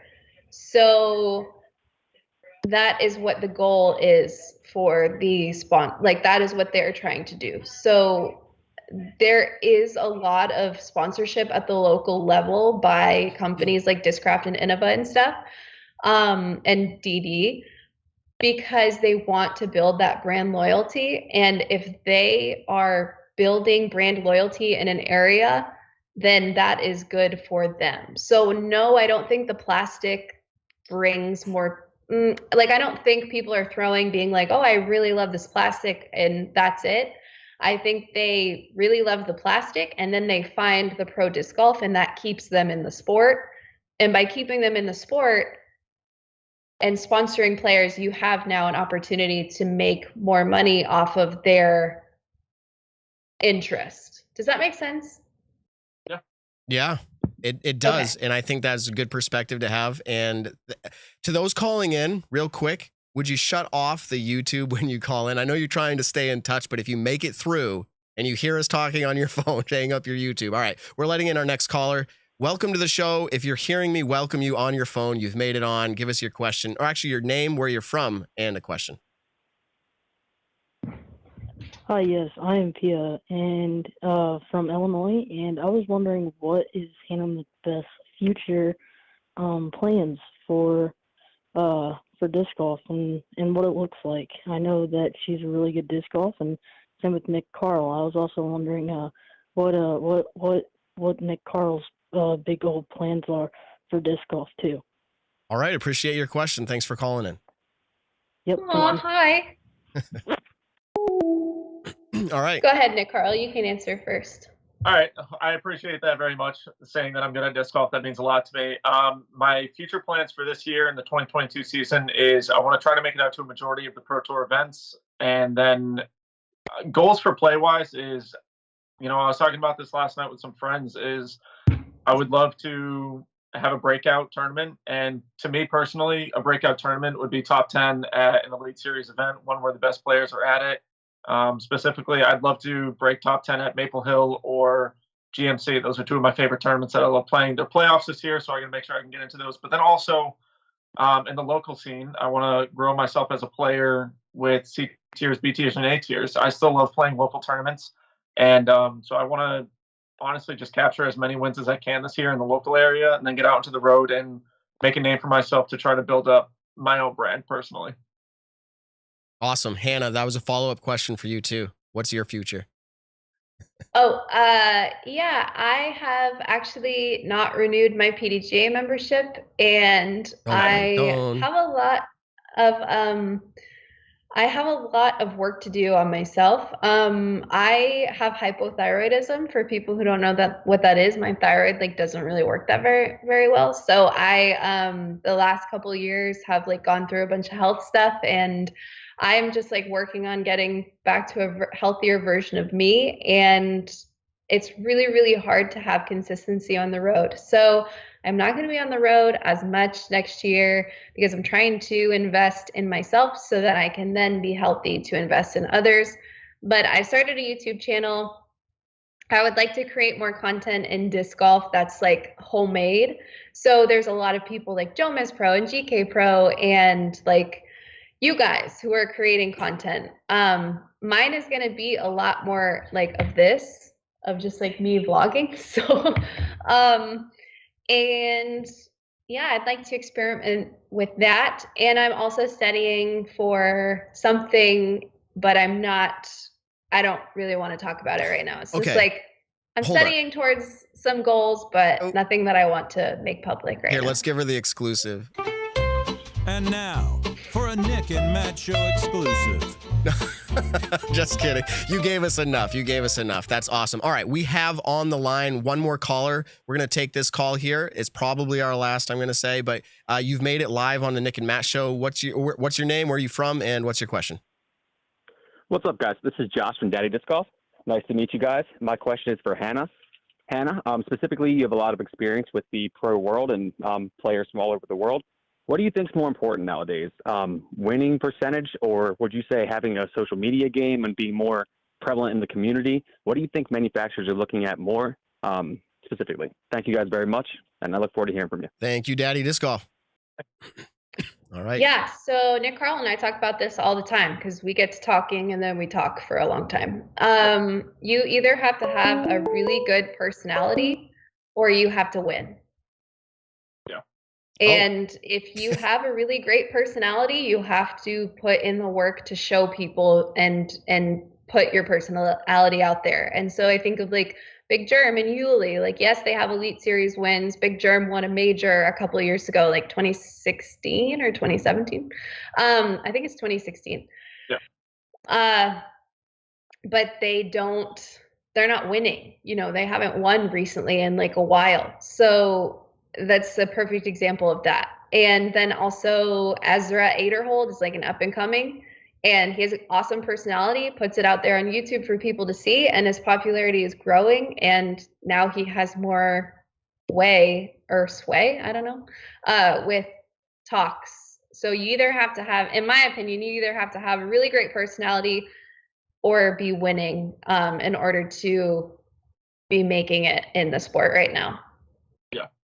No, I'll kind of follow up with that question just in the sense of we have talked about this plenty of times and we've talked about it on the show as well, to where there's almost like the content creation aspect of disc golf where you see a lot of players have big followings on Instagram, Twitter, YouTube, who more so just go out and they create awesome content.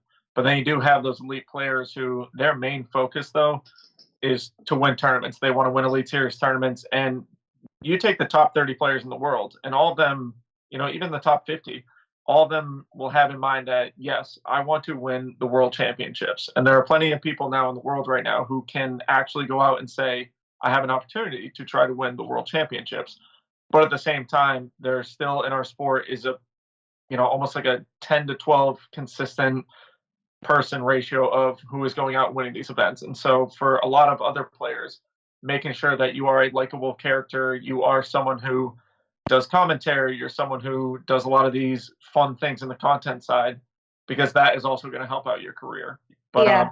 Kind of like it all depends on what you want out of your career. Like, you know, for someone like me, I want to win tournaments, whether it's a C tier or the biggest tournament in the world. Like, I want to go out and win a tournament. Content is second to that. Yeah, But because it's going to take away from the time that you're investing in trying to win a tournament. But as someone who needs to grow in the sport with my own personal brand and my, you know, likability and everything like that, I still need to make sure that my content is, I'm coming out with it in a consistent aspect.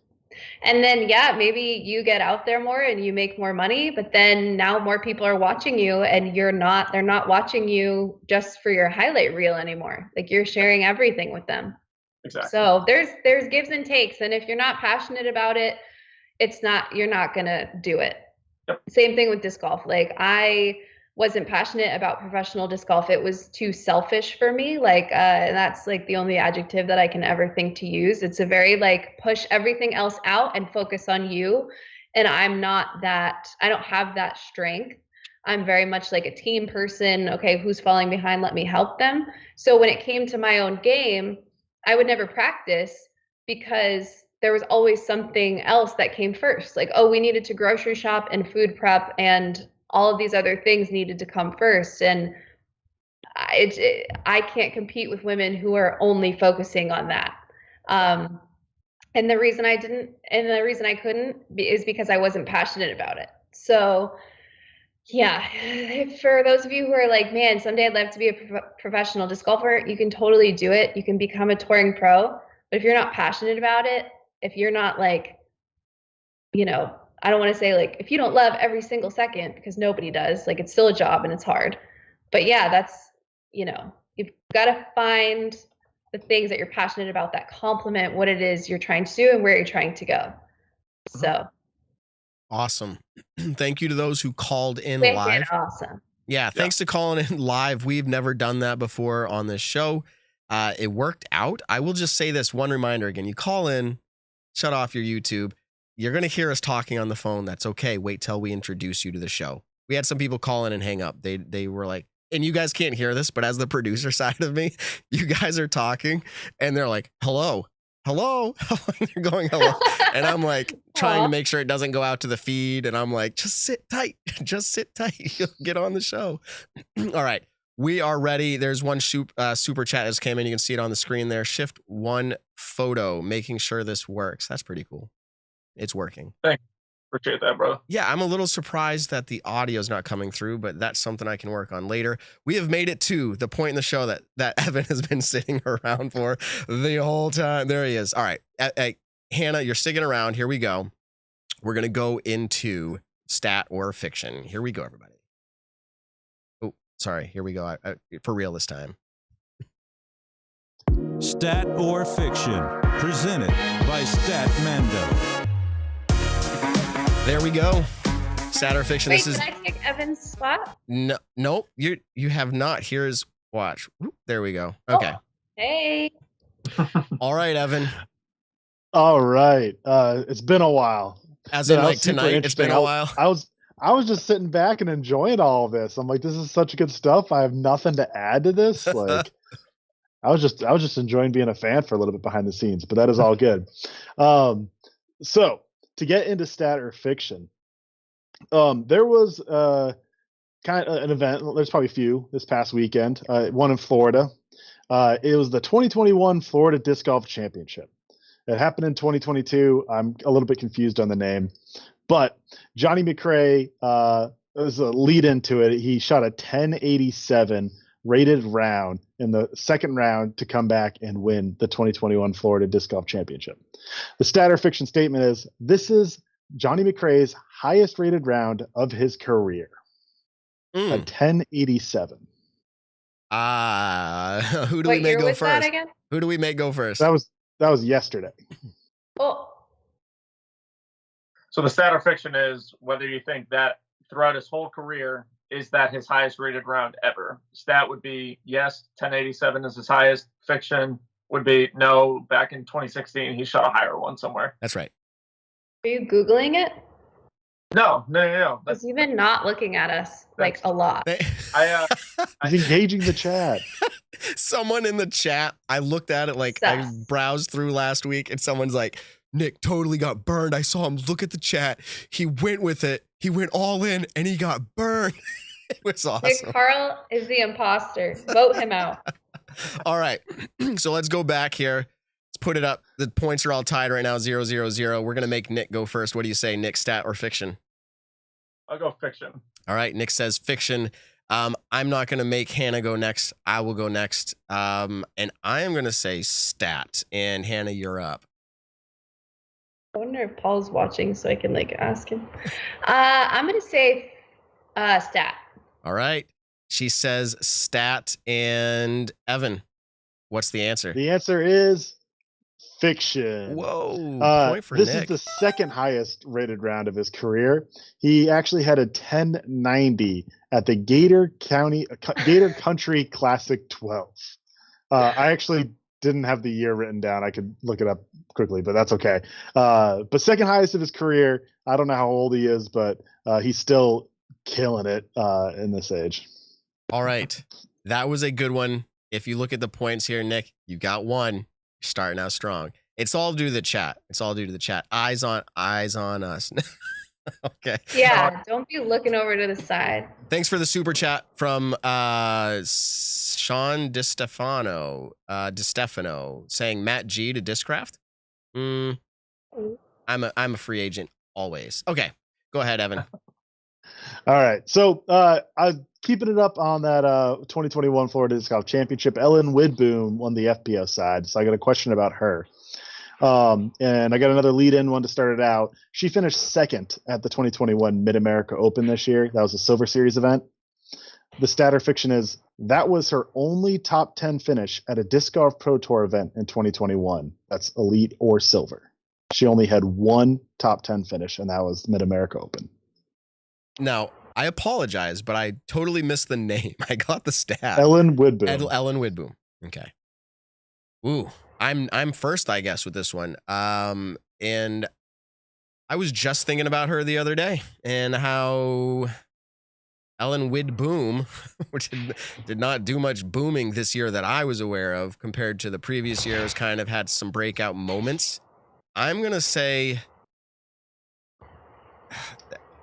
I'm teetering either way. It wasn't a great year for her as far as like what maybe expectations would be. So I'm just going to say stat. I'm going to stat again. Hannah, you're up.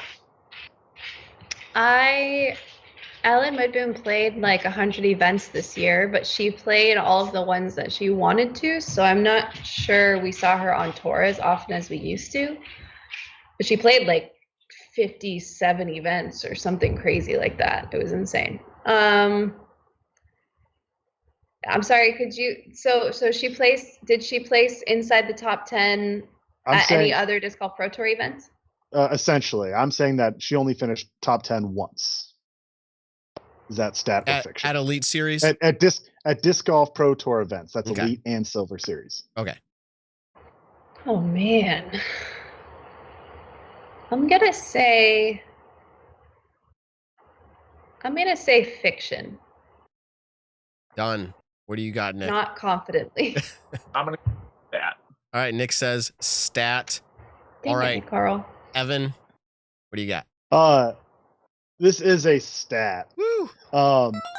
I think she just had a tough year. She played 7 Disc Golf Pro Tour Elite and Silver events this year. Mid-America, she finished second, but that was her only top 10.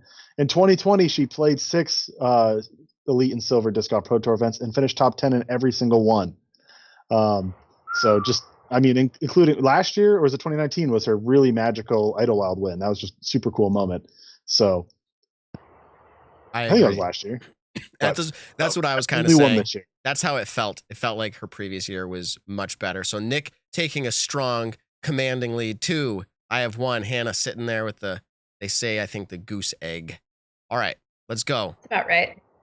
All right. Well, Nick, I got one about you here. And it's kind of a interesting one. It's not a usual kind of stat or fiction. It's in 2021, Paul Macbeth played worse in events with Nick Carl in the field. And what I mean by that is Paul Macbeth had a worst average place, average cash, and top 5 percentage in events where Nick Carl was also in that event compared to events that Nick Carl was not.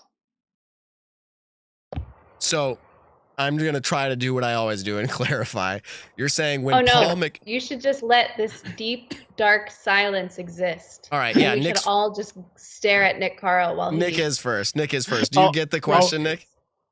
Do you want me to re-summarize the top? So, I mean, it's a stat. Okay, so events, essentially what we're saying is events that Nick Carl is playing and where Paul is also playing means that Paul is playing worse. Like, that's kind of what we're essentially saying. Yes. Okay. Nick's laughing and he says it's a stat. So this is going to be a surefire win for Nick if that's the truth. But I have to guess opposite. To have a chance at tying. So I'm just going to do it for the gamesmanship of it.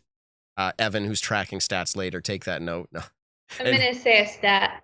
Dang it. You're going to get a point. We'll be tied. That's okay. All right. I need a point. Yeah, you need a point. All right. This is a stat. I got to say, Nick, is this something you guys have noticed? Oh, yeah. There's ongoing. Dude, this has been since 2016, since I met Paul in 2015, where he had the incredible year, and I met him. And what's funny is actually the first time legitimately meeting him was I think 2016 Maple Hill Open. And then 2017, I lived down in Virginia with him. And towards the first tournament, big one that I went to was Ledgestone. So I went Ledgestone, Idlewild, MVP Open, GMC. And then I think I went down to South Carolina to watch USDGC. And he lost all of those events. 2018 was the same story, to where every single event that I went to, I watched him lose Worlds in 2017 and 18, USDGC. In 2018, I didn't go to USDGC. And then what do you know? Paul goes and wins 2018 USDGC. So then 2019 was the first year that I was going to start playing a couple bigger events. I was working a good job. I was getting vacation time when I wanted. And a few of the events I went to watch, and he lost them all. And then I finally watched him win an A tier. And I was like, okay, the curse is broken. And then he won MVP Open and GMC that same year that I went to those events. But there is a funny ongoing juju that I have been awful juju for Paul Macbeth. And the worst part of it all was the last round at Worlds last year in 2021. I played my round. And then I went to the car with Brody and Kelsey, and we watched live coverage instead of walking in person. And then, of course, here I am thinking, okay, James hit the tree. James already threw an upshot. Paul's in perfect position to get a 4. Oh, also probably I'm going to throw up. So I walked out of the car, and I went to go watch the final hole to see my best friend potentially win the world championship. And the first freaking thing that I see is James Conrad throw the holy shot. And then, I had to walk away. I didn't watch the playoff. I heard it. I was sitting behind where the trophies were, though, like literally sitting down, because I was like, I did this.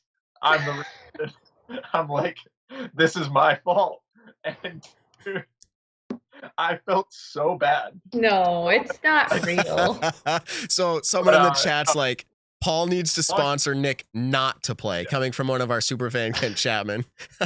No, it's not real. It's just really funny to like. It's not real, but it's really funny.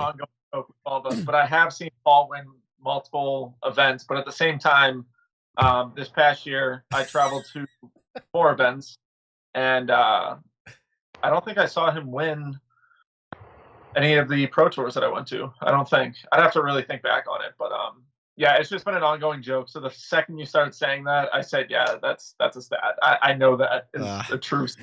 It's like our favorite thing to text each other during tournaments, though.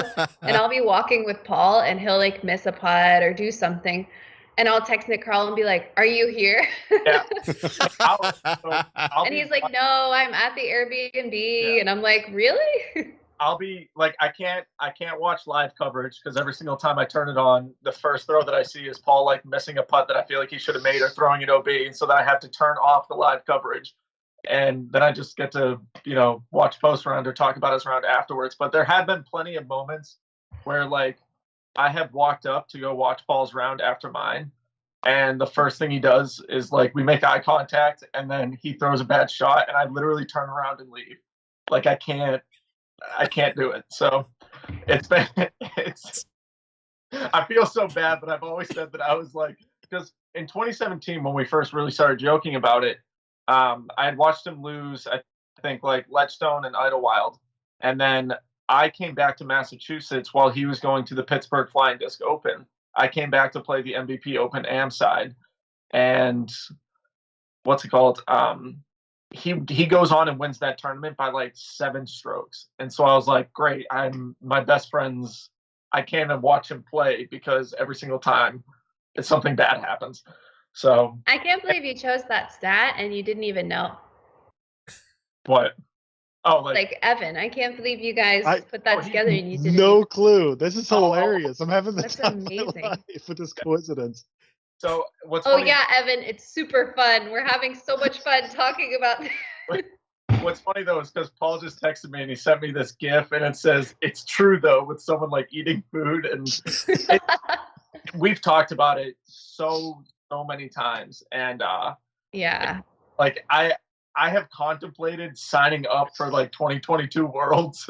One, because I don't play well on golf courses, and then two, because I want to see Paul succeed. But I'm definitely going to 2023 Worlds if I get the invite. I'm definitely going to that because it's in Vermont. But 2022, I haven't full on decided yet. But All right. Oh, Well, anyways, I feel bad even talking about it because now I feel like any Paul fans freaking hate me because But I'll leave you off with one stat.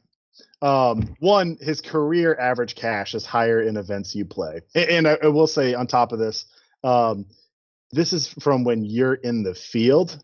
I have I don't have the data on whether you were watching or not, not that sophisticated, which would be cool. But his average cash is higher with you in the field. And his top 5 percentage for his career, which is 80%. That guy's good. Yeah. So Nick won, and you didn't know, but you threw him a bone at that one because that's apparently a big inside joke. Apparently, whoops. But Hannah got on the board. Nick takes it down. Yay! And yeah, we had a good time. Thank you, Stat Mando. And I say Stat Mando because they deserve all the credit, but Evan is a driving force there with other partners as well. But thank you for putting that together for the Nick and Matt show. All right, Hannah. What? Sorry. I know, I'm laughing because I think before you came on, I think you came on before I said this or after I said this, but I told everyone about like New Year's and celebrating. And one time for New Year's celebration, like the ball dropped and we're celebrating. And I looked at all of our guests and I was like, you can leave whenever you want. Like you can leave whenever you want. But like, I just meant kind of like trying to be a good guest, like leave whenever you want, but it comes out like leave like now.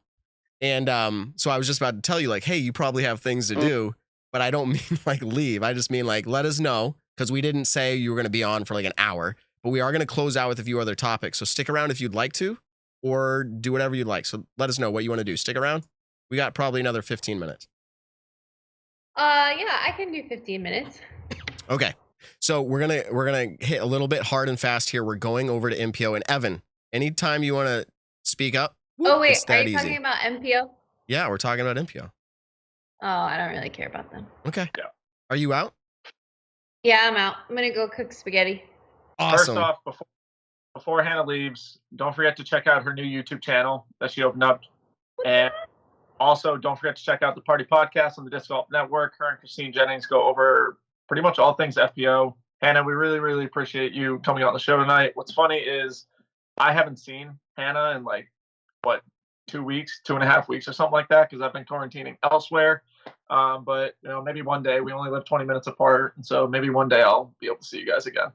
Yeah, it's just that I'm like pretty busy, so. Yeah, exactly. So just, hit me up when your schedule allows it. Yeah. I'll have someone reach out. I love your new setup, Hannah.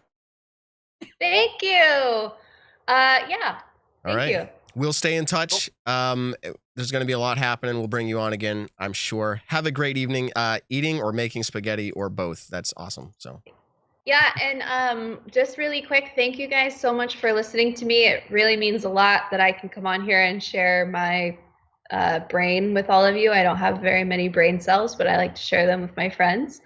And I've been getting so many messages on Instagram and YouTube comments and everything, and you guys are so nice. Like, our fan base is so nice, and I just really appreciate, and I read all of the comments from you guys. And yeah, we just really appreciate you, and I'm excited to see everyone when the tour starts. I'll be at a couple events, but I'm not sure yet. But I really look forward to like seeing all of you guys out in the world again, and hopefully I don't know, hopefully just like with less COVID everywhere. But in the meantime, stay safe, and thank you guys for having me. All right. Peace out, Hannah. Appreciate it. Peace. All right, everybody. Hannah Macbeth on the show, bringing the good stuff. Totally appreciate her time. It's incredible that we have these opportunities and connections just to reach out literally and like 2 hours, hour before the show. Like, hey, can you come on? And she was able to do it after recording her own show again. Go check out her own show over there, Party Podcast with her and Christine Jennings. All right. Like, subscribe. You see this little button popping up on the YouTube screen there. Please do that. We've had almost 300 concurrent the whole show, which is fantastic. I didn't know what would happen coming back from Foundation. That is awesome. So yeah, please get the likes up. We've got 77 likes right now. We've had people subscribe. Totally appreciate the subscriptions as well, including, I just have to do this. This is kind of random. I'm going to have to hit him up later. Someone that's not in the disc golf world. Yeah, I was going to say, I recognize that name. I was like, is that him? I wonder if it is. It's got to be. I'll hit him up later. One of my friends, childhood friends, I don't see him very often, subscribed during the show. Totally cool. Appreciate that very much. Shout out to Matt Orn. Okay, we're jumping into this topic. No holds barred. No, maybe we'll bar some of them, but let's talk about it. Ricky announced, arguably the best player in the world, receiving Player of the Year. Dropping an announcement like, hey, I've deliberated, or however he put it, like, this was a hard decision, but I'm leaving Innova. And Innova, in response, posted like, sorry to see you go, in so many words, but we're happy for you. Just really polite business transaction, it seems. We don't know what actually transpired. I'm not here to make drama, but his contract hadn't ended yet as far as contracts go. So you know that there was obviously conversations that had to be had. And let's talk about it. Evan, I think, and Nick probably agreed, but I came out and did this take 2 weeks ago. I said, it's going to happen. Ricky's going to make an announcement. He's multi-million-dollar deal, or $1 million deal at least. And you said, yeah, I'm getting in on that. Like, it's definitely happening. Is it still happening? Are you still on the same page, Evan? Yeah, I think at this point everyone's pretty convinced it's DD. I am as well. All signs point to that. All the leaks and rumors. I mean, just today it got shared around at least Twitter, was a picture of Ricky Wysocki, or Saki Bomb Felons, overstable driver from DD. So I think it's that. I don't think there's much more to talk about it, but we can go on for as long as we want on Ricky to DD. Okay, so that's where he's going. Is it going to be $1 million? Well, I'm going to stay exactly how I was last time. If it's $1 million or more per year, then yes, he announces it. If it's not, if it's under that, if DD did 800,000 or 999,000, he's not announcing it. He's going to. I don't think Ricky's going to say he's getting less than Paul, whether he deserves it or not. I don't think he's going to say it. I think him and Paul, like, that's all they do is they compete against each other. He's going to either tie or one up Paul. It could be. Would you be swayed at all to say, like, he comes out and announces like a $2 million 4-year contract? Would he announce that, even though it's less? I mean, like, it comes out saying like, hey, I'm going to make $2 million in 4 years. I would be shocked. I don't think so. I mean, that's how Paul started. When Paul was the best player, he came out with a 4-year $1 million. And I know you're saying they compete, but like, there is something to be said about like, hey, I'm making millions, right? And I feel like there's something behind that. I'm just doing this for the banter sake of it. I think your opinion's great. I wanted to share that. Nick, what do you think? Is he going to make millions? Is he going to DD? What do you think? Where he's going, I mean, I think it's all pointing towards DD. If something else comes up, I'd be kind of mind blown by it. But I definitely think he's coming out with a big contract. And Evan pretty much said it perfectly, though. If it's less than $1 million, I don't think they announce it. Or if they do, I'd be kind of shocked at that. But if it's more than $1 million, I definitely think so, because then you would pretty much have the new highest guaranteed contract in disc golf. So yeah. Okay. Well, great point you just brought up. Yeah, go ahead, Evan. I want to add on to that is I don't like, if it's announced to be $1 million, I don't think it's necessarily $1 million guaranteed. It might be 500,000 a year guaranteed, and then DD's just announcing it as in, yeah, we're gonna guess it's gonna be 500,000 extra on disc sales, and that we're gonna word it as, yeah, it's probably gonna be $1 million because this is what we're guessing our sales are gonna be. Okay, I'm taking all of your opinions that I've been hearing and I'm filtering it to what I'm feeling too, is that it's gonna be at least $1 million, and it's gonna be announced because DD, and rightfully so, has been doing a lot of buildup and promotion around this. In their articles, they released this to the Emporia Gazette to make a post prior to it even being announced, as far as I know, anywhere else in the disc golf world. And it was kind of like leaked out there, like, hey, look at the Emporia Gazette. And then the Emporia Gazette, it says these are going to be, and this is words from DD, like two of the largest deals ever. Okay. And I feel like they wouldn't do this buildup if they weren't going to announce the dollar amount. Like, yeah, we're just going to have to ask you just to trust us. This is one of the biggest ever. Like, they did it with Kona. I love the fact that we're all speculating about this. Is it going to happen with Ricky? I say yes. I say yes regardless, because I think it's going to be big enough. But I like Evan's take. So that's Ricky Wysocki. Any follow-ups on any of that before we move on? I mean, the way they announced Kona's contract, if Ricky is the one to be signed as the MPO player of that, I think they have a very big promotion of it, big video, everything like that, with, at the end of it, pretty much releasing the dollar amount, especially if it is something that's worth more than what we've seen in disc golf so far. Okay. I'll add real quick. I'm excited to see harp sales and pig sales before and after. We saw that when he moved to Innova. We saw harp sales decline. I don't know how strongly, but at least decline compared to pig sales rising up. Just too overstable approach discs. Like, that's Ricky's bread and butter, along with a lot of people, but he sells it a lot better than anyone else. So I think it'll be really interesting, assuming he goes back to the harp, since that's what he threw when he was with Latitude. I think that'll speak a lot to the deal as well, because I think it's one of the more popular discs that people attach themselves to. Yeah. Okay. We're getting down to the last minutes here, and we always joke about that, but let's make this quick. Would you describe what happened with Innova and even Prodigy this year as an exodus? Yes or no? Nick.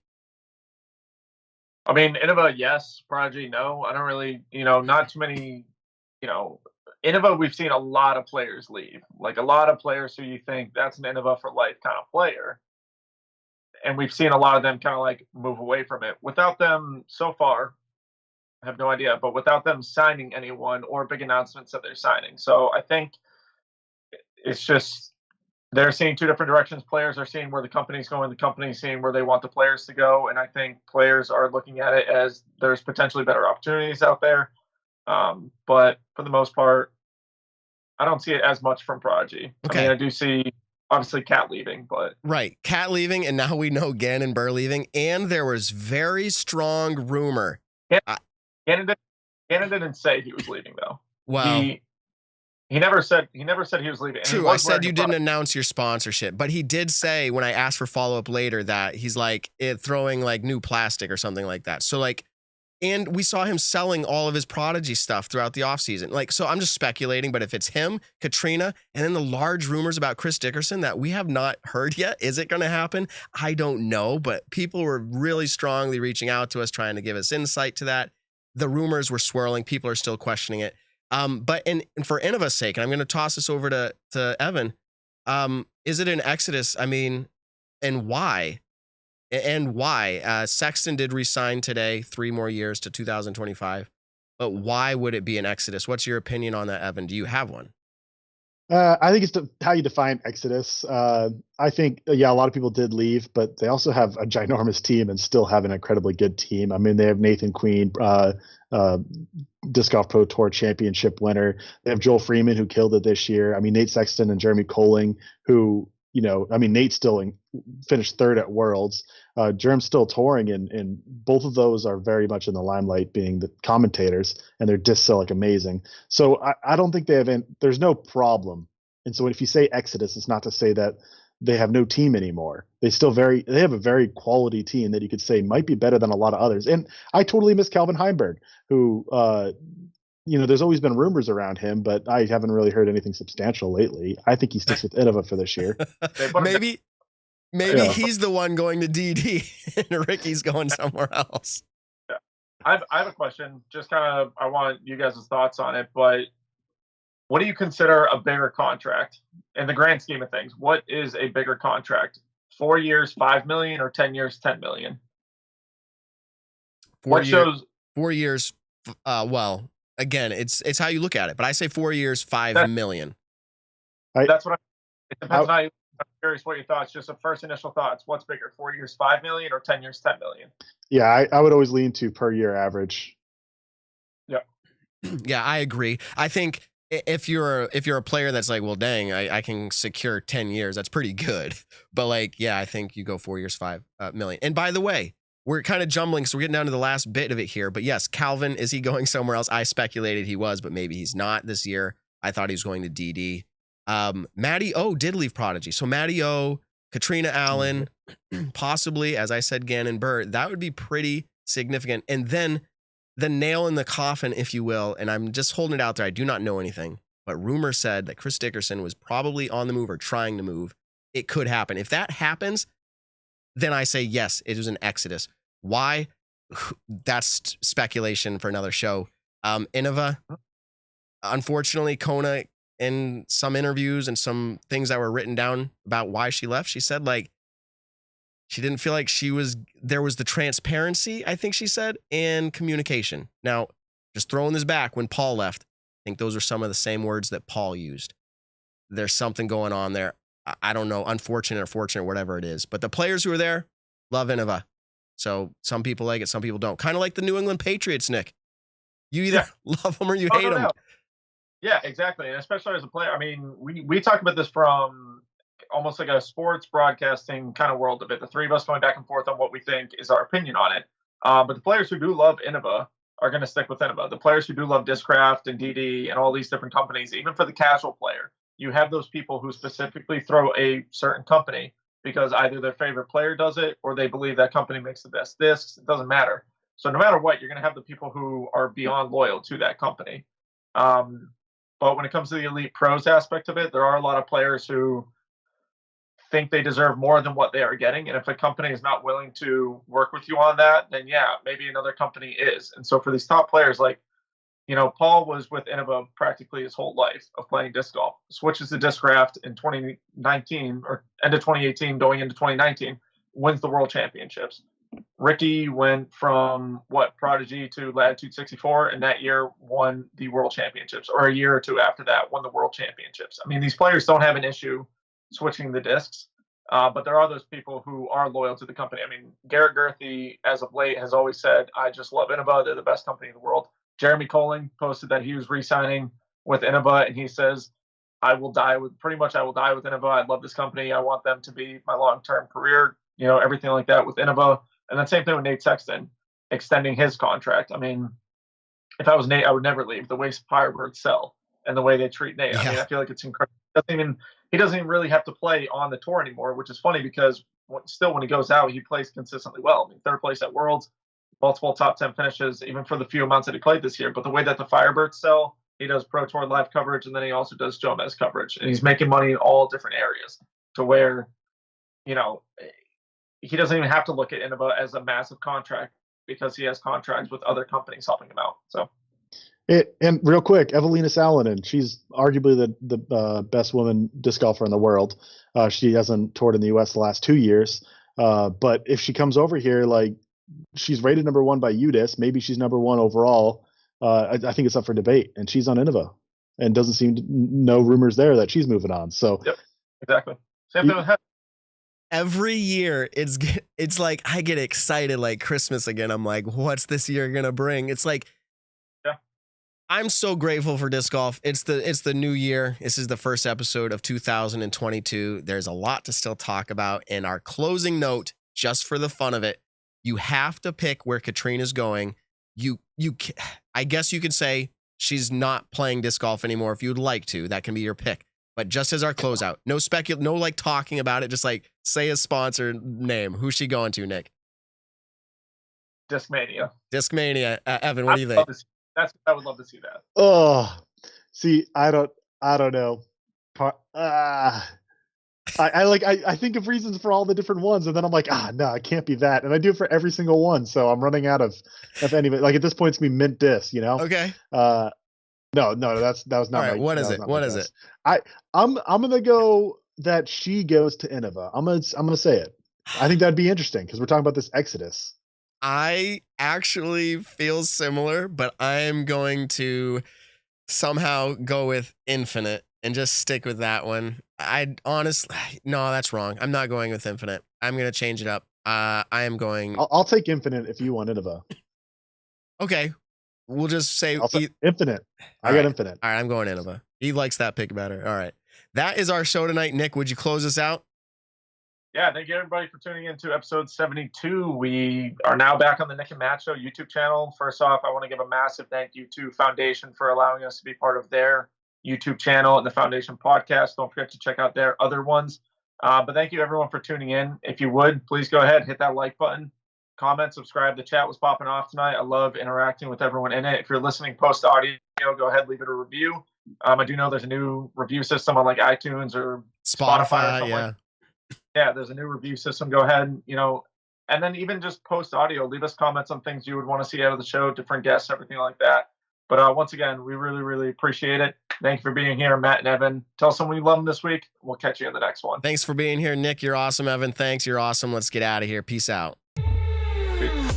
The Nick and Matt Show, a disc golf podcast designed for you, the disc golfer. Find the Nick and Matt Show on your favorite podcast platforms or join the conversation live on YouTube.